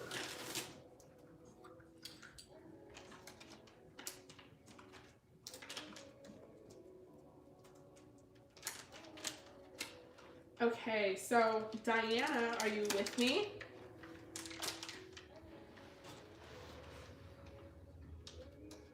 Also, you guys, if you are booking in the live, I keep my lives up on my channel, so you can always go back and revisit your reading if you want to hear it again. I know I usually record mine, like if I go in person and stuff, so I can hear it again.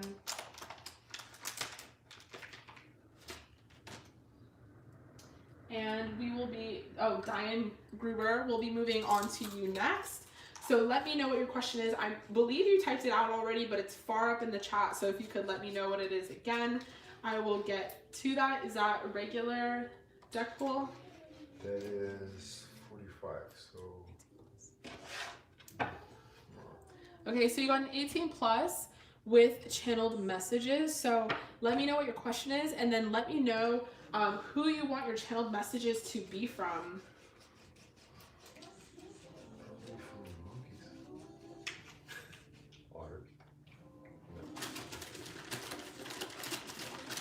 I think, can you open the window again? I think the kids are asleep.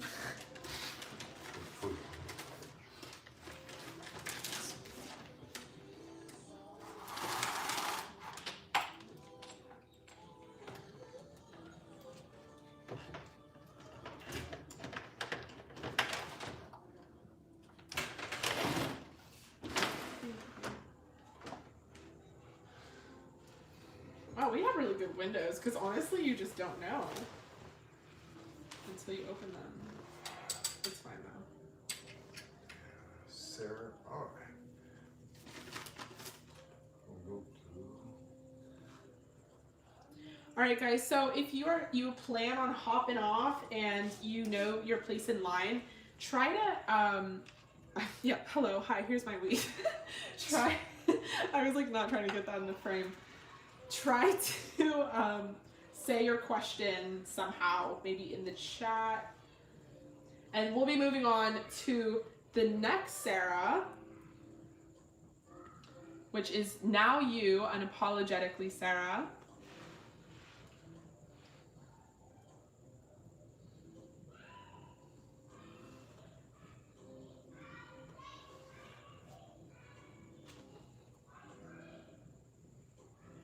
Wow, when I hear kids out in the world, like when it's nighttime, I'm like, what?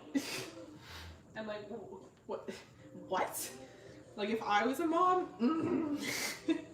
Actually, I don't know. Don't quote me on that, because I would kind of want my night times to be sacred. They could go out into the fucking world for all I care.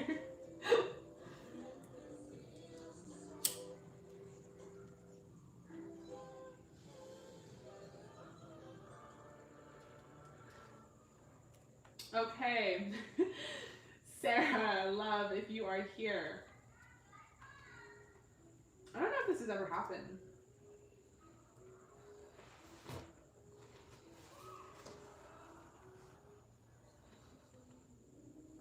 Guys, what's good music to play? I've been playing people's radios. They're like on Spotify, like what their radio is. So if you know some good radio stations, let me know. Okay, so we're still waiting on Sarah, and then we are waiting on Diane, and then we're waiting on unapologetically Sarah. But for right now, we're gonna move on to my girl, Lomi. How are you? Okay, so if you wait, will you make it official? Do you want it to be 18 plus, girl, or do you want it to be regular? Let me know. I can use either deck. This one's really cool.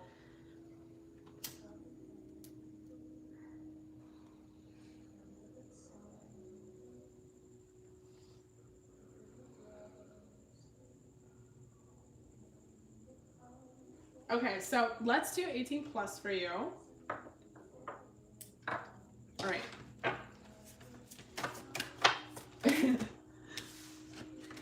If you wait, will he make it official? That's a good question.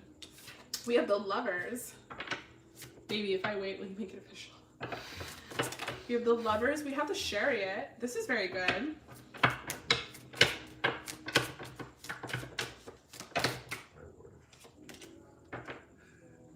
What?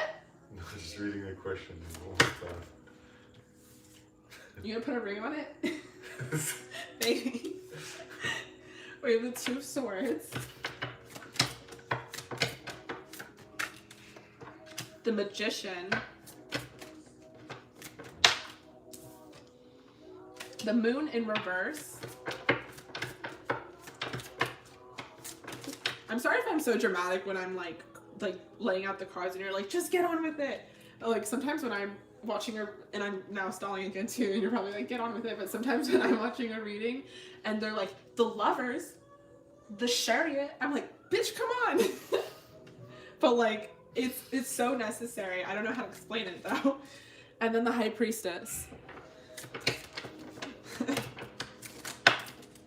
And the Knave of Wands. Okay, so with the Lovers, this person really views you as their best friend, like their person.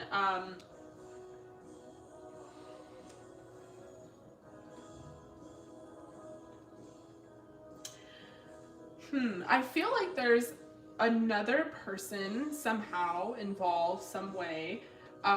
Because, and I'll explain, we have the Two of Swords, which is indecisiveness, and then we have the Moon in reverse, but just sort of how the Moon is illustrated here. So, and then how the Lovers is illustrated, because the Lovers can always be depicted as this or that, but I feel like mostly how I like to read the Lovers is that this person views you as their person, like their best friend. They can do almost anything with them, talk to them about anything, talk to you about anything, and they almost feel like Cupid's arrow struck them with you, that they're just very infatuated with you, they're very addicted to you, almost like to a point where you guys, I feel like this is a very twin flame type of dynamic here. We have the Chariot, and I feel like this person wants to move forward with you. So ultimately, when I saw these two cards, I wanted to say yes to the answer, like, yes, if you wait, he'll make it official, because the Chariot is that intention. This person already wants to make it official. They already want to like move forward with this, like, okay, let's go, come on. But then we have the Two of Swords energy, which is like indecisiveness. So it's like they want to move forward, and then they're like, oh, I don't know. Oh yeah, oh no, I don't know. Or it's like every time you walk away, they want you, and then when you're there, they're like, I don't know, and then you walk away and they want you. So it's just sort of a energy where they're in and out, in and out. And then we have the Magician, which represents manifesting ultimately, but the Magician is a very sexual card. It's actually more sexual than the Devil. The Devil, I would think, is like the second most sexual card in the tarot deck. So this person's addicted to you. Like, they're definitely addicted to you, and they're very sexually attracted to you, and they find you to be very sexy and very alluring. But as far as like commitment goes, it's almost like they have some sort of fear around it. Like, they want it, and they want to fantasize about it, and they want to think about it, and they want to do this and they want to do that. But when it comes down to like the 3D and the actuality of it, they're like not really sure if they should stay or not. And not that they shouldn't stay, but just like if they should put a ring around it type of thing. And then we have the Moon in reverse. So this definitely weighs heavy on this person's conscious. I feel like this person thinks about it a lot and is confused by their own self about it. Like, they're addicted to you on one hand, and they want to move forward with you on one hand, and then on the other hand, like, they don't know. We have the High Priestess. So I feel like just give it a minute. Yeah, I feel like if you wait is the proper word to ask. If you wait, this person will make it official. I feel like the answer is yes, but it's going to involve some waiting, I think, is what I'm tripping up on, is that it's going to involve some time. So you might already know this up front, which is why you posed a question this way.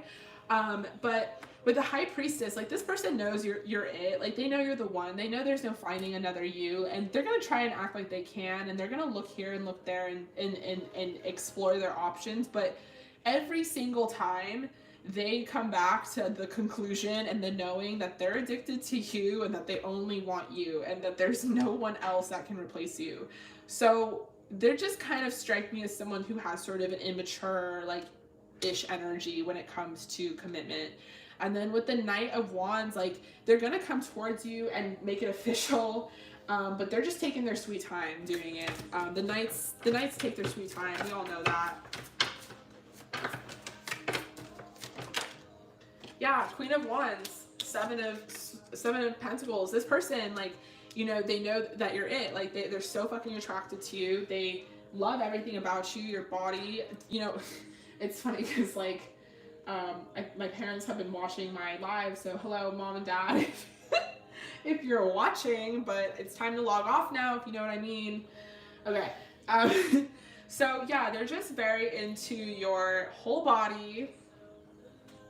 Did they log off? Your tits, your ass, your whole thing. they're super addicted to you. They're super addicted to your sex. There's just no replacing you. And you might even low key between you and I have practiced some candle magic on this person. And that's why they even want you even more. It's like the passion is very fueled. Seven of Pentacles represents, and that's really cool. We have some imagery of candles here as well, like some little candle magic. They really want to build a foundation with you. Like they really do have intention of being with you, intention of building with you. You make them feel really stable and really solid. They feel like the man with you. They're very emotionally fulfilled with you. And we have Justice. I love Justice. We have Justice because they want to be very fair with you. They want to continue having this, you know, life with you in some way, shape, or form, even if it's like in their fantasies, even if it's in the future, they still think about it. They still want it, you know? So, yeah, this is really beautiful. Okay, so I'm going to pull some Oracle. And Justice, yeah, bringing fairness, bringing balance into the situation. Like these are these person's intentions. It's just like a matter of how they put it into action that is kind of like screwy, you know? We have let go of control issues. Allow the situation to unfold naturally. So, wedding, wow. Whew. So yeah, this person will put a ring around it. Like, it's just gonna take some time. They're just like freaking out because they found their wifey like too soon type of thing. We have soulmate. You've met this person before. You've known this person before. Maybe that's why you put up with their shit. Because it's like, this is like a soulmate, twin flame type of relationship I'm seeing. We have true love. And we have flirt. So yeah, you guys have a really flirty, cute, fun connection. And it oftentimes leaves you feeling like, I don't know, like where are we gonna go with this?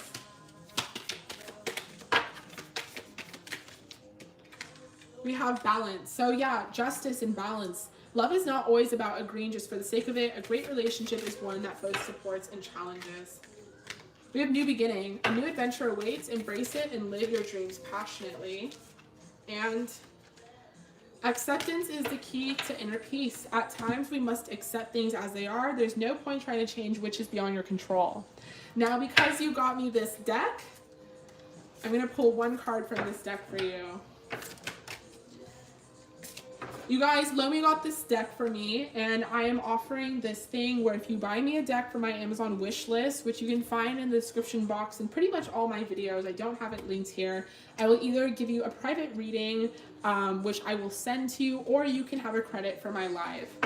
So that's what we're doing here. We have Voyage and Potential. So yeah, this is sort of like a voyage with this person. This is like a journey that you've been on, and it's definitely going to pay off, even if sometimes it doesn't feel like it. There's a lot of potential in this connection here, and I feel like this person, you know, has a lot of potential and a lot of good intentions. They're just like, you know, they're just not built that way. But definitely a wedding in your future. This person's your soulmate, and I feel like there's definitely a new beginning coming for you. All right, love, thank you so much for this deck. Once again, I love you and appreciate you, and I hope you're doing well. And I'm going to be moving on to the next person, which I believe is Sarah, unapologetically Sarah.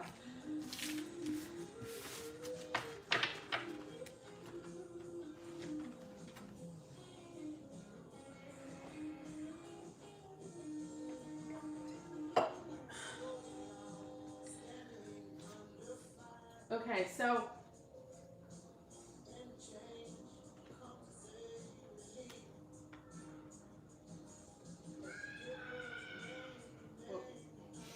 why are you screaming?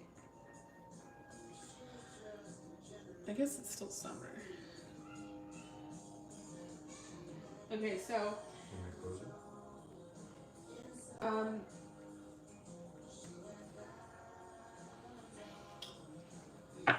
oh no, love, you'll be next. We were calling for you, but please type out your question, and I'm gonna do you after unapologetically Sarah. Okay, so for unapologetic Sarah, we're just gonna call you Sarah. I purchased a $25 reading message from a person. what is coming up in your love life in the next couple of months? You're a Pisces. And then you would like messages from Trevor, the Aries. Okay. What is coming up in your love life?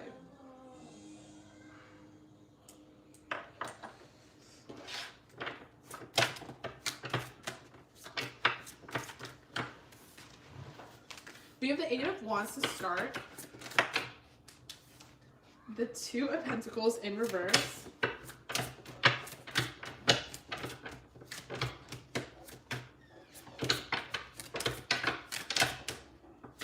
The Lovers.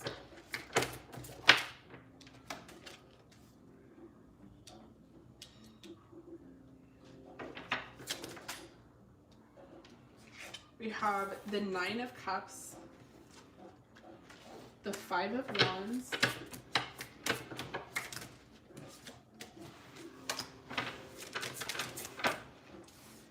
The Five of Pentacles.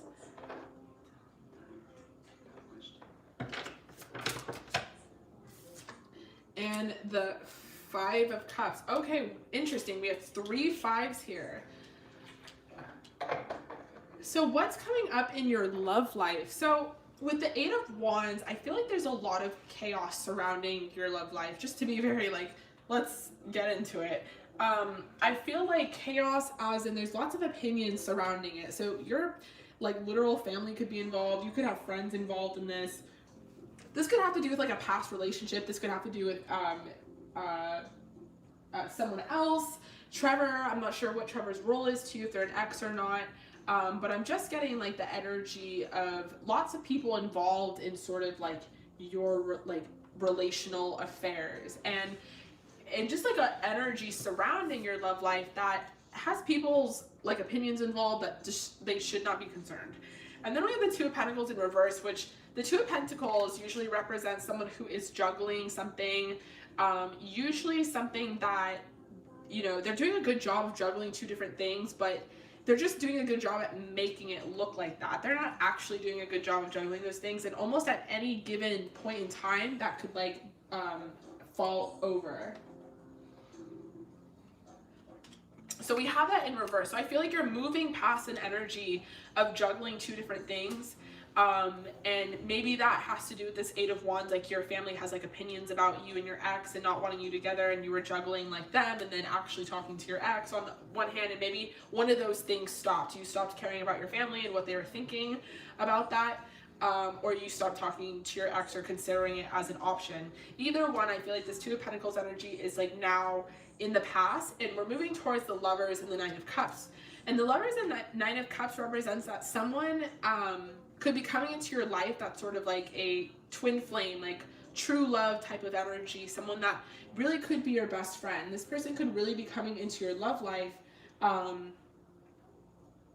and really emotionally fulfill you. But here's the thing, and this is why I think this person is, it could be Trevor. So this has to do with Darren, this is Trevor, now I'm getting it. We have the Five of Wands, the Five of Pentacles, and the Five of Cups right after. So I don't, you know, what's coming into your love life looks like some sort of like sadness or instability of some sort, feeling left out in the cold. I feel like there's another person involved. This could be on the new person, the new crush's side, because we do have the Lovers here and another person, and then we have the Five of Wands like revealing the curtain. But it's not just this Five of Wands or the Lovers, it's the 3 fives right next to each other. You know, fives in tarot representing some sort of imbalance in a situation, some sort of sadness evoking. So you know, if I'm looking at this like ahead of time and I have the ability to help you avoid, yeah, we have the Eight of Pentacles in reverse, the Ace of Wands in reverse. It, to me, represents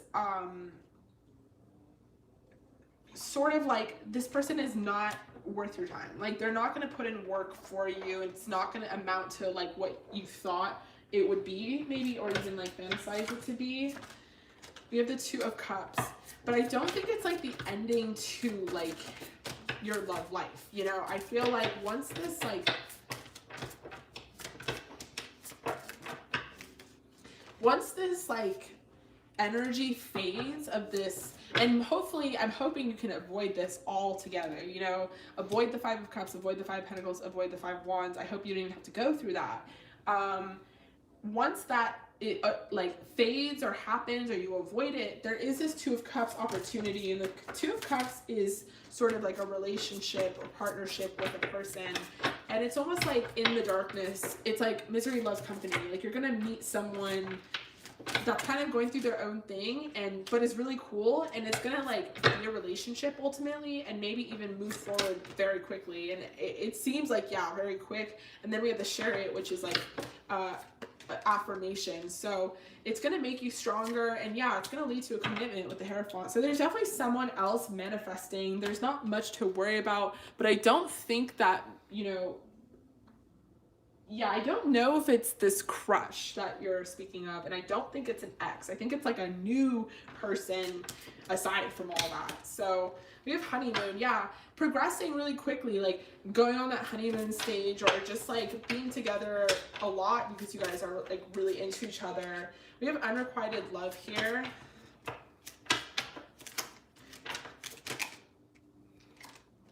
Getting to know each other, yeah, so romantic feelings, there's going to be someone else that comes in your life. And then as far as like this person, we have pay attention to the red flags. As far as this crush that you have, I feel like they're bad news, honestly. Okay, so when is this going to happen? Woo, so much energy. You have success, let go. So yeah, you'll still be successful in your love life. It's just a matter of like letting go something. We have big happy changes.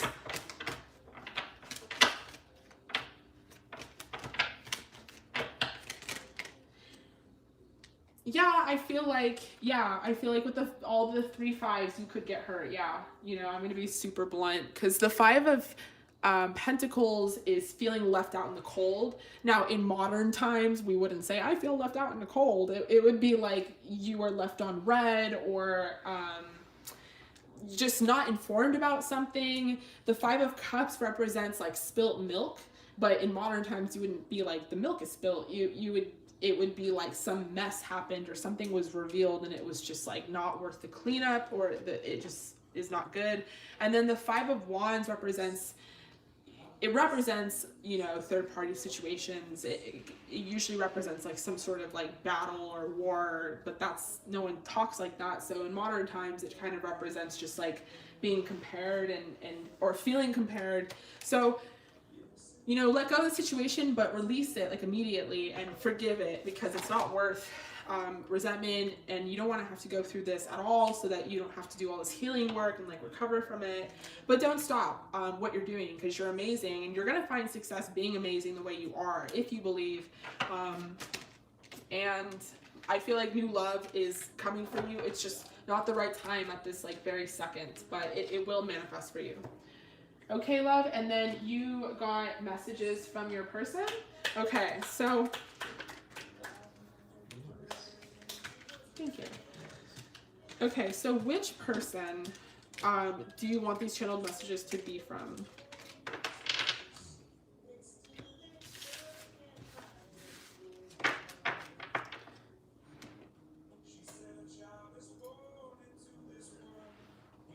Okay, so from your ex. Sorry.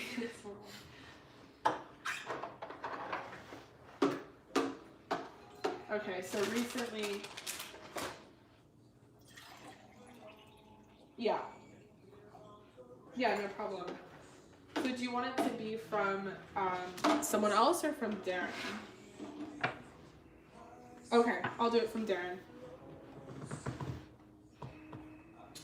Okay, just getting some water. All right, so this is from X.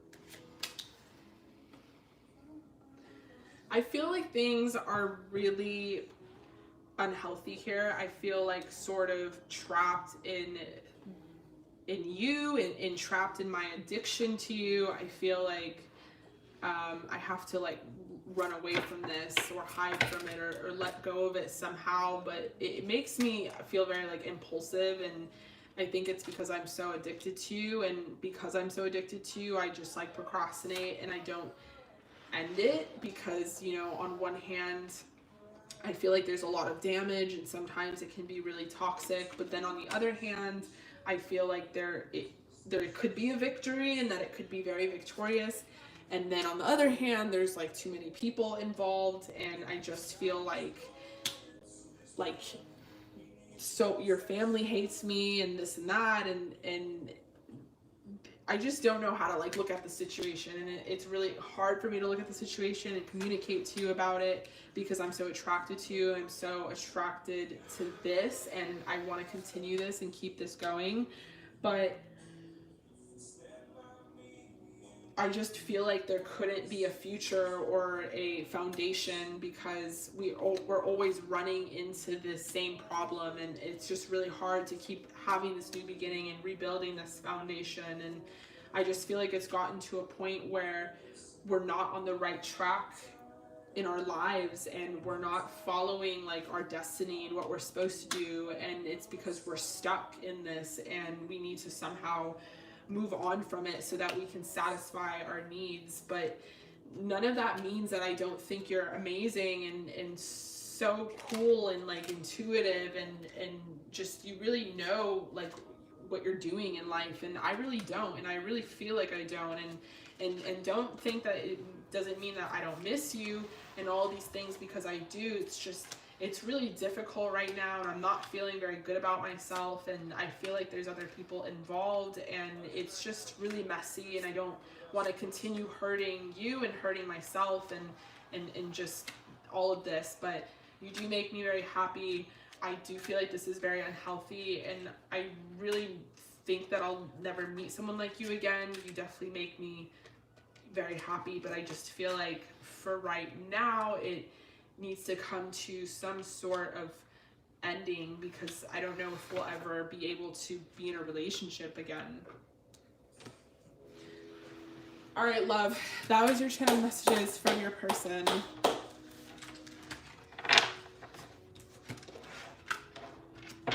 All right, thank you so much, love, for booking on the live. I love you and appreciate you, and I will be moving on to the next person in 5 minutes. And I believe that's Diane. So if you could write your question out, I will get to you in 5 minutes. I'm going to take a small break.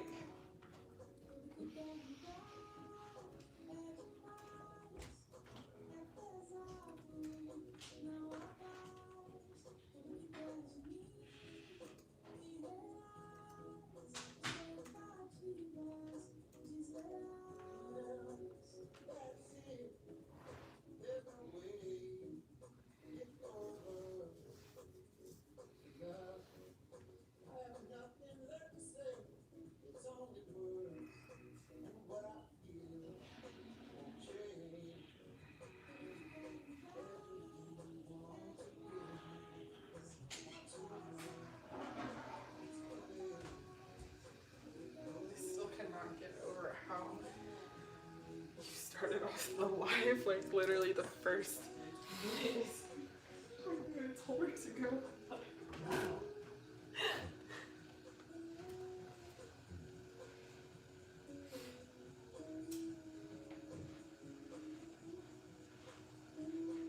Baby, you can talk to people.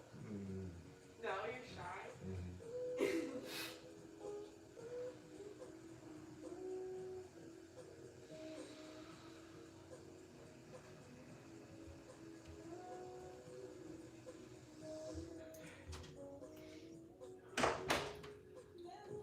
It's gotten quieter up there. I don't know if you wanna, instead of like blasting the air. Oh shit. Okay.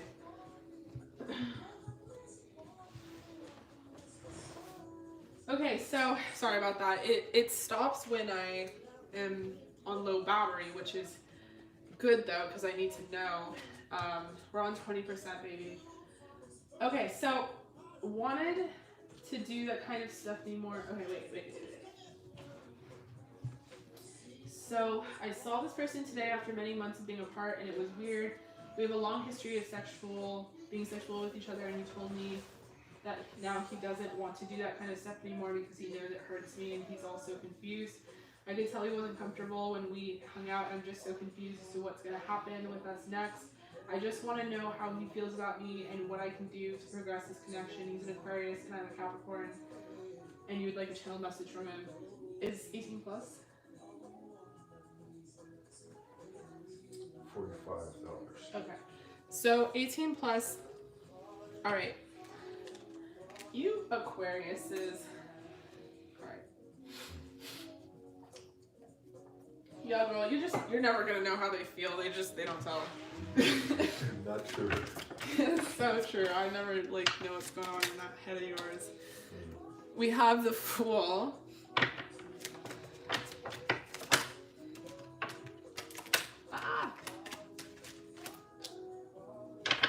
Alexa, next song. We have the 8 of Wands, the 4 of Wands, the Lovers in reverse. Oh, that was crazy. Did you see that? It was shot out. 6 of Swords, the 8 of Cups in reverse. Okay, so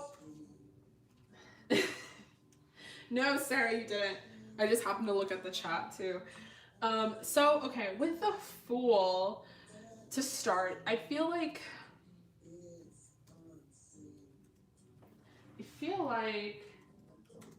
okay, so first of all, I feel like this is not over. It might feel like it's over because of them being uncomfortable and what they said and stuff, but I feel like they're just having a moment or a feel or whatever. Because we have the 8 of Cups in reverse, which means not walking away. So I don't think they're gonna walk away from you. I don't think this is over. There are some things that need to be talked about, but it's not over, and it's just gonna require a little bit of adjusting. With the Fool, I feel like there's some sort of new beginning. Alexa, next song. I feel like there's some sort of new beginning that is gonna happen between you two. I feel like you guys were meant to cross paths. Maybe you're in some sort of karmic cycle with this person, or it might feel like that. And I feel like it's not over yet. There's still some lessons to be learned from the connection, but me saying that there's lessons doesn't mean that it's negative. It just means that you guys, I feel like, might be in some sort of twin flame or karmic dynamic where you're triggering things within each other. So maybe you are triggering this person into wanting a commitment when they don't want a commitment, or maybe they are triggering you into feeling inadequate and you want to put in more work to feel satisfy that and feel good. So there's a bit of a duality here where you guys are kind of leaning off of each other's insecurities or self-esteem issues, and so you guys are very compatible and it's a good connection, but at the same time you guys are hitting something with each other that is making it hard, and maybe that's why this person said these things. I don't think it's the truth. I think this person is speaking in some sort of metaphor, this or that, they don't want to hurt you, meaning they don't know if they will end up giving you what you want, and so that's what they think the sex represents, is it leading towards a commitment or something like that. But I feel like it's just because this person is not recognizing the connection for what it really is, and they're not really understanding where to go from here. But there is a huge attraction. This person does feel like they were destined to meet you. They stalk your social media. I don't know if that 6 of Swords and the 8 of Wands to me is definitely social media cards. It's they definitely stalk your Instagram and this and that. They're definitely attracted to you. maybe too much so with the devil like popping out like this. Maybe they're even like addicted to you and they just like don't really know what to do with that, and it's triggering to them because maybe they have some sort of fears surrounding relationships, or you know, this or that. They have some sort of like trust issues or codependency issues or this or that. And then we have like the Queen of Wands in reverse. So Knight of Swords, Six of Pentacles. I feel like you're feeling maybe some self-esteem issues from what this person said, but it's not what they meant. Like they're very attracted to you, but they see sometimes that you can be you know, like have self-esteem issues or feel like you're not good enough, and they don't understand why you don't think you're not good enough. With the Knight of Swords, I feel like they are really into you sexually as well, and I don't know, there's just this energy of not feeling like they can provide or give to you in the way that you will want or eventually need. Yeah, Hierophant in reverse. Feeling like there won't be a commitment. So I don't think it's over between you guys. I think you're definitely going to continue being friends or talking or doing what you're doing. And then maybe even someday it will lead to something. I don't think it's them that's going to walk away from the connection. It might end up being you, because I don't think this person wants commitment, and it's not like specific to you. This person's really addicted to you. It's more so that they just like don't, you know, for whatever reason. And then we have Forgiving and Learning. We have Finances and Career. So yeah, this person, this wanted to pop out and I put it back in. This person, like, it might be really focused on their finances and their career, like quite literally. Free yourself from the connection. You deserve love. Like, you definitely are lovable. It has nothing to do with that. There might be some sort of engagement. Love yourself first. Romantic feelings. Pay attention to the red flags.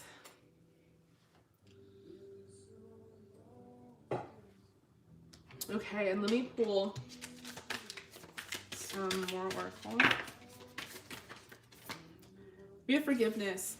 Stop focusing your energy on past events, for life is too precious to waste. You create your reality by what you think, dream, and imagine. And this card fell on the floor. Oh, wow. Time. So you're trying too hard, give time. So yeah, give this time, and then give your love life and other things that might manifest time. Okay, love. So, and then did you get channeled messages as well? I believe you did. Should be 45. Okay, so do you want it to be from this person, your channeled messages? Or do you want it to be from someone else? Or let me know. Let me adjust this.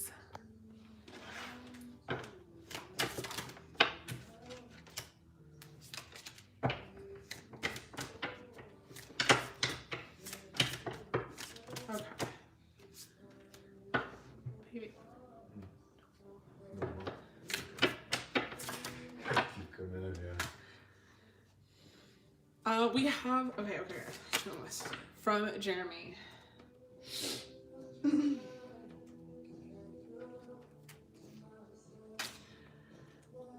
I find you to be honestly so unique and so one of the kind. I really love that you're weird like me, and I've never really met anyone like you. But I feel like I'm involving you in something that maybe you don't want to be involved in. I honestly don't want to hurt you.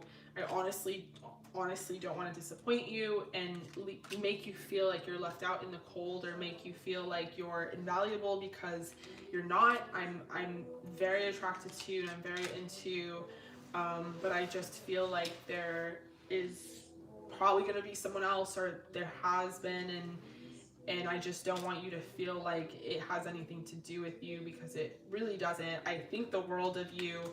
I just think the world of you so much that I don't want to like ruin that and hurt you and make you feel less and make you feel like not worthy, because it has nothing to do with that. I'm so attracted to you, and I'm very like sexually attracted to you. I feel like you are wifey material, and you know, baby mama material, but I'm just very indecisive and very undecided about what to do with myself and what to do next. And I'm just feeling very guarded, and it's because I'm not very happy with myself and like who I am yet. And I just really want to manifest a, you know, new, different type of beginning, a new, different,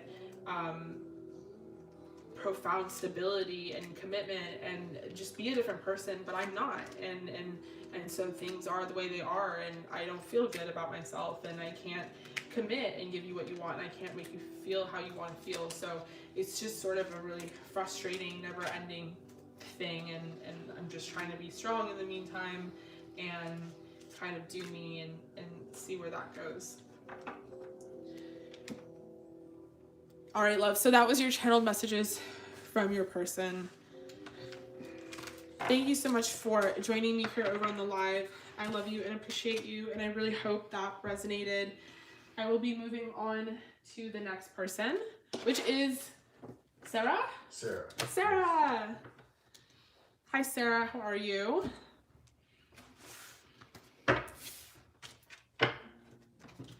I hope you are doing well, my love. Oh my gosh. Okay, so I think I manifested a white Mercedes, and I know you mentioned something about that, and I want like a black BMW, like X5, but here we are. So, hi. If you have a black BMW X5, Sarah, we'll trade. How about that? Okay, so send it over. Who are your spirit guides? That's a strong name. And past loved one, or answer what's the message I need to receive. Oh my god, that's such a good question. Okay. All right, let me do this really quick.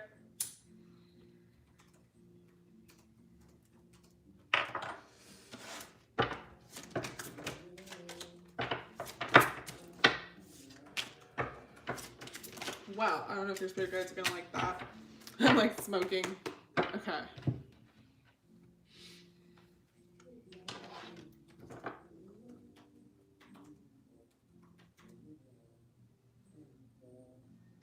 Who are your spirit guides? There's only one more. There's 1, 2, 3 more. Do you want to do all of them? Yeah. Okay. Then I won't say anymore. I thought you were gonna end it. No, I can do everyone. Okay, so sorry girl. So who are your spirit guides?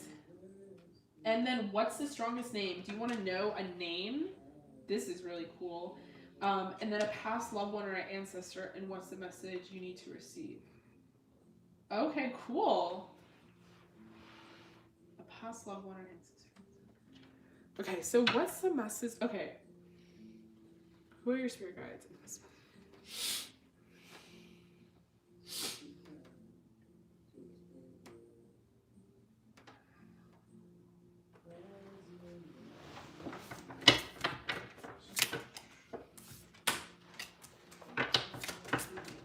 We have the Fool, the King of Wands,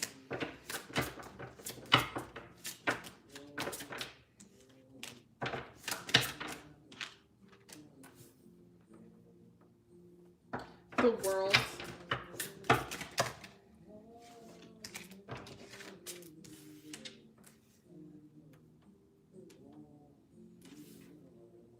the Six of Wands,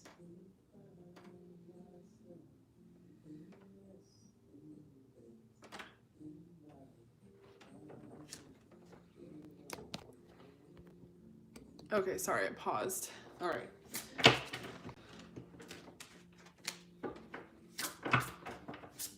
Wait, okay, so spirit guides in mediumship, or? Sarah paid 40.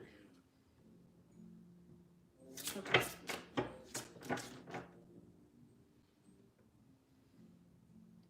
Okay, so sorry, girl. I guess I'm tripping up because I'm like seeing spirit guides come forward for you quite literally, and I want to talk about them, but I want to make sure that's what you want me to do. And then do you want me to just say it like through mediumship, or do you want me to pull cards because they definitely have messages for you in the cards, but the cards are separate from who they are, if that makes sense. Like, it's hard for me to like look at the cards and be like, this is who they are, because they're completely different than what I'm pulling. Okay, so channeling. Okay, so all right, so we're gonna do okay, how about this? Let me tell you. So I'm gonna tell you about your spirit guides because they're like coming through, and one of them is really funny and like has a lot of attitude.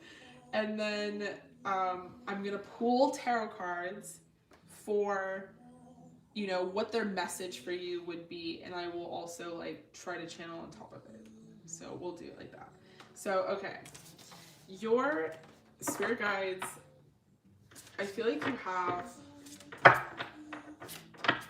like 4 or 5 that stand out. One of them is a man and is a like a more kind of grotesque man, like around Santa Claus type, but not like white hair, like has like dark hair, like human, I would say, not like a bird or a bear or something like that, but a human that has like black hair, mustache, and like a belly and like rosy cheeks.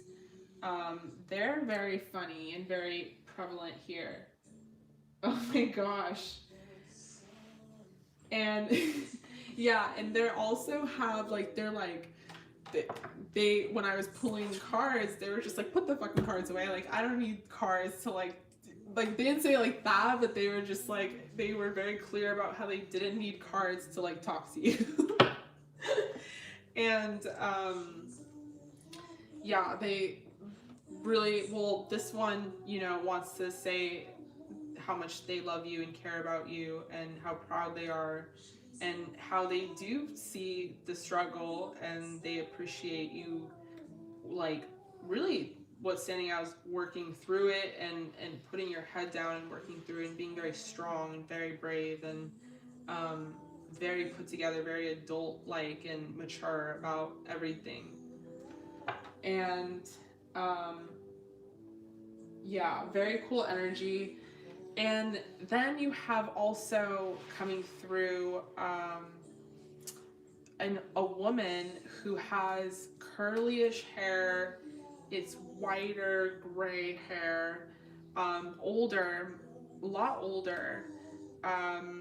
May even have worn glasses time to time, like spectacles, like kind of on the smaller side. Very petite, I would say. Definitely human as well. Coming through and just kind of shining a light, very, very bright light. Very just, I don't really know if there's something specific to say. There's just a nice grin on her face, like a very happy, very like loving, very she's quiet, you know, she's not coming out with a lot to say. Like, I would say your dad had, like, he had to make his presence very clear, but just a very, taking a stance that's very proud as well, and just lots of love. I can't get over how much like light though. It almost feels like right next to me got brighter, and I've been sitting next to this light this whole night. And then you have one more spirit guide that I think stands out to me. And this one's interesting because they're straight up Native American. I would say like even sort of shaman type. I'm saying shaman, not necessarily because I know their role, but because of like, there's like a very traditional sort of headdress going on. And just very serious, I would say, as a man as well. But just a very serious spirit guide that has like very good direction for you. There's like information that this spirit guide is giving you, has been giving you, and it has to do with directions. Any sort of direction that you've been asking to take, and not knowing. This one is responsible for helping you find direction. They're kind of pointing out to me how in their land, in their native land, they found all these different resources and this and that, and they're just very good at direction. Yeah, just very, very interesting.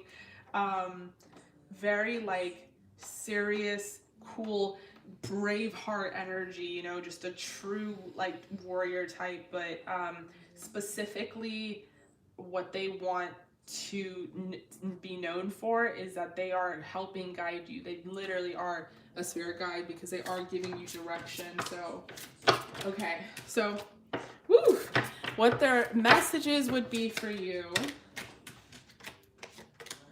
which I will use tarot for.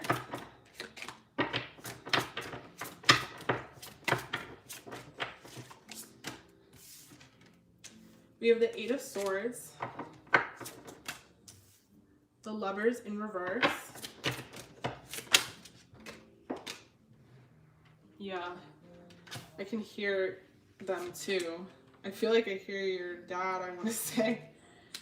So you're feeling trapped in a situation right now and not knowing like what to do and like what direction to take. And we have the Lovers in reverse, and part of the situation has to do with your love life. It might even quite literally have to do with your person, and I know about your person from past reads.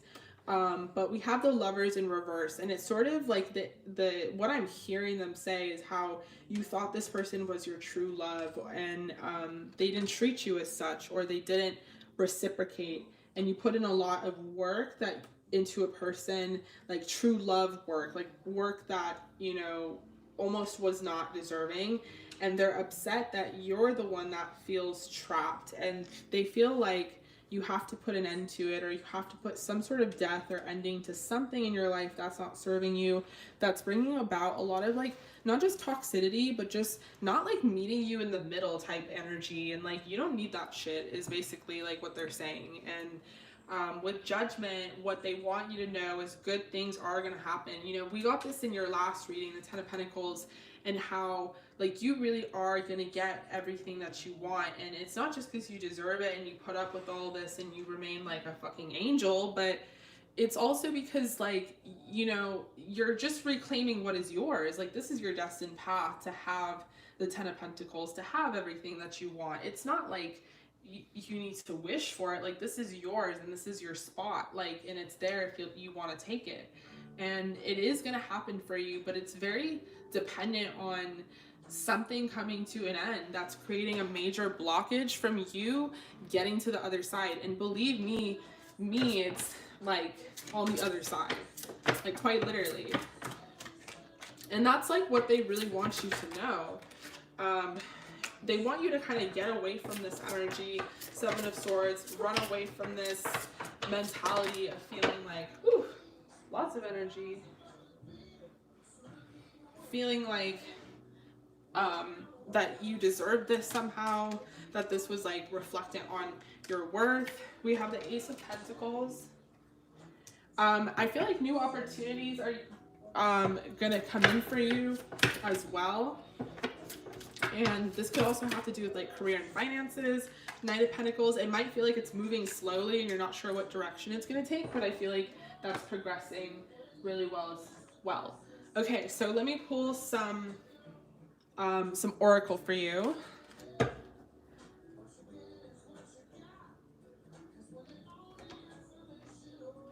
Okay.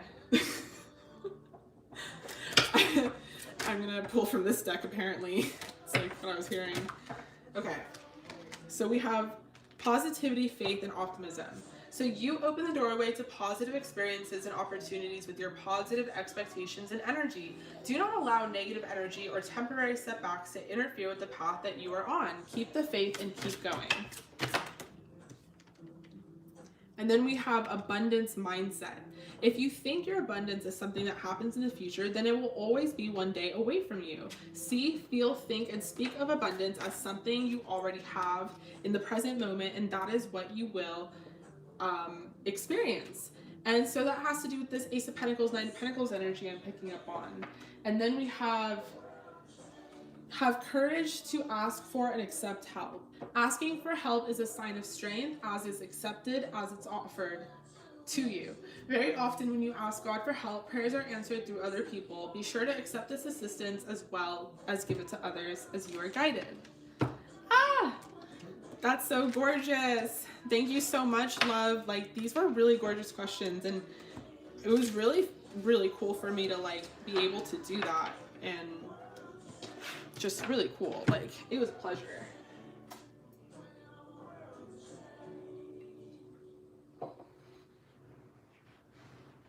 You're welcome, girl. Okay.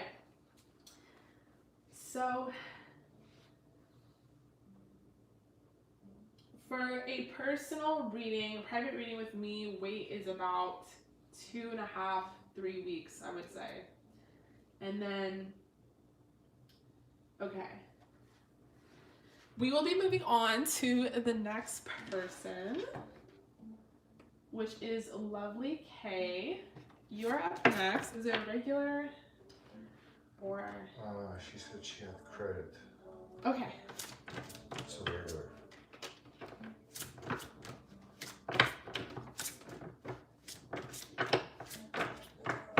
All right, love. Type out your question for me. Let me know if you want it to be regular or 18 plus. It's up to you.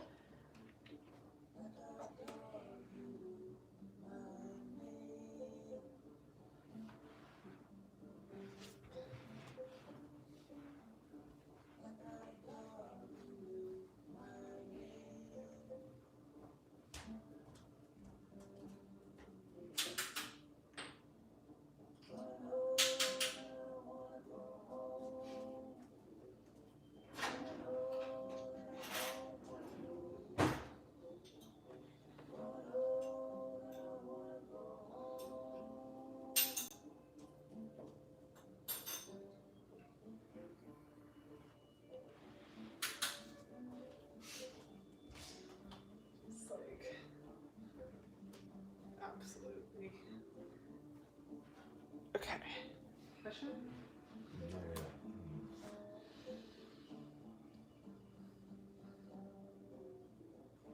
Okay. Or if Nori is here, let me know and I will. No, Lovely K is here. Okay. So you've been trying to find your passion and just want to know if you're on the right path. Okay, love. With your career.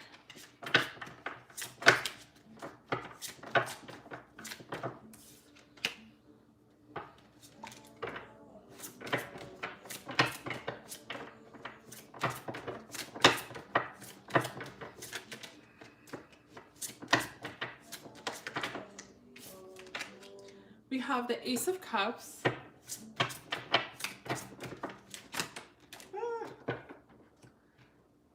We have the Hierophant. We have the Queen of Wands. We have the Fool, the Three of Swords. And the Four of Wands. Okay. I'm trying to find... You're trying to find your passion and you just want to know if you're on the right path. Okay. So with the Ace of Cups, the Hierophant, the Queen of Wands, the Fool. Okay, so with the Ace of Cups, I feel like you're definitely on the right track to find your passion. And with the Hierophant, Alexa, next song. With the Hierophant, I feel like you're very committed to whatever it is that you're passionate about. And the Divine is really happy that you're passionate about it because they see that there's like, it's more than passion. Like, you love it. There's actual love involved in the situation. Like, you love what you're passionate about, and there's a contentness that comes with that and a confidence that comes with that with the Queen of Wands. And you're very confident in going down this new beginning, maybe in this career, and it is the right path. We have the Three of Swords and the Four of Wands. The Three of Swords is really weird and it's kind of random, and the Four of Wands is really, really positive. So the Fool can represent a new beginning, but it can also represent like a novice beginning, meaning you are not checking everything clearly. Like you're rushing towards a new beginning that you don't even realize that it's headed in a certain direction that's not necessarily like positive for you. And that could be this Three of, like, there's a chance that the situation could lead to something maybe involving another person that's not good, or just some sort of situation that will leave you feeling really not good. But it's either that, or like you're gonna not check everything and head in this direction, but eventually, you know, you're gonna be on the right path, because the Four of Wands is destiny. It represents like your destined path. Or you're just going to go straight to the Four of Wands, you know? We have this Ten of Pentacles, and I was trying to clarify that for the Three of Swords, which is also really weird, how this is clarifying the Three of Swords, unless it literally represents like something has to like crumble or something has to be revealed in order for there to finally just be, you know, goodness and stability. And maybe there's just one little thing that's like bothering you or this or that, and it has to somehow like be revealed, or I don't know, there's some situation that has to be exposed, I feel like, but it's good nonetheless. It's like we have the Ten of Pentacles, we're at completion here, we're at abundance and happiness and stability, and then we have the Four of Wands, which is like your destined path. We have the Seven of Pentacles, building that solid foundation. Two of Cups, some sort of partnership, maybe a new partnership, maybe with the King of Cups. Eight of Pentacles, working hard, working consistently, working well. So it's like we have this random Three of Swords, but I feel like it has more to do with communication, maybe a situation that's exposed. We have Nine of Pentacles, like independent prosperity and satisfaction. And it's like these are all really good.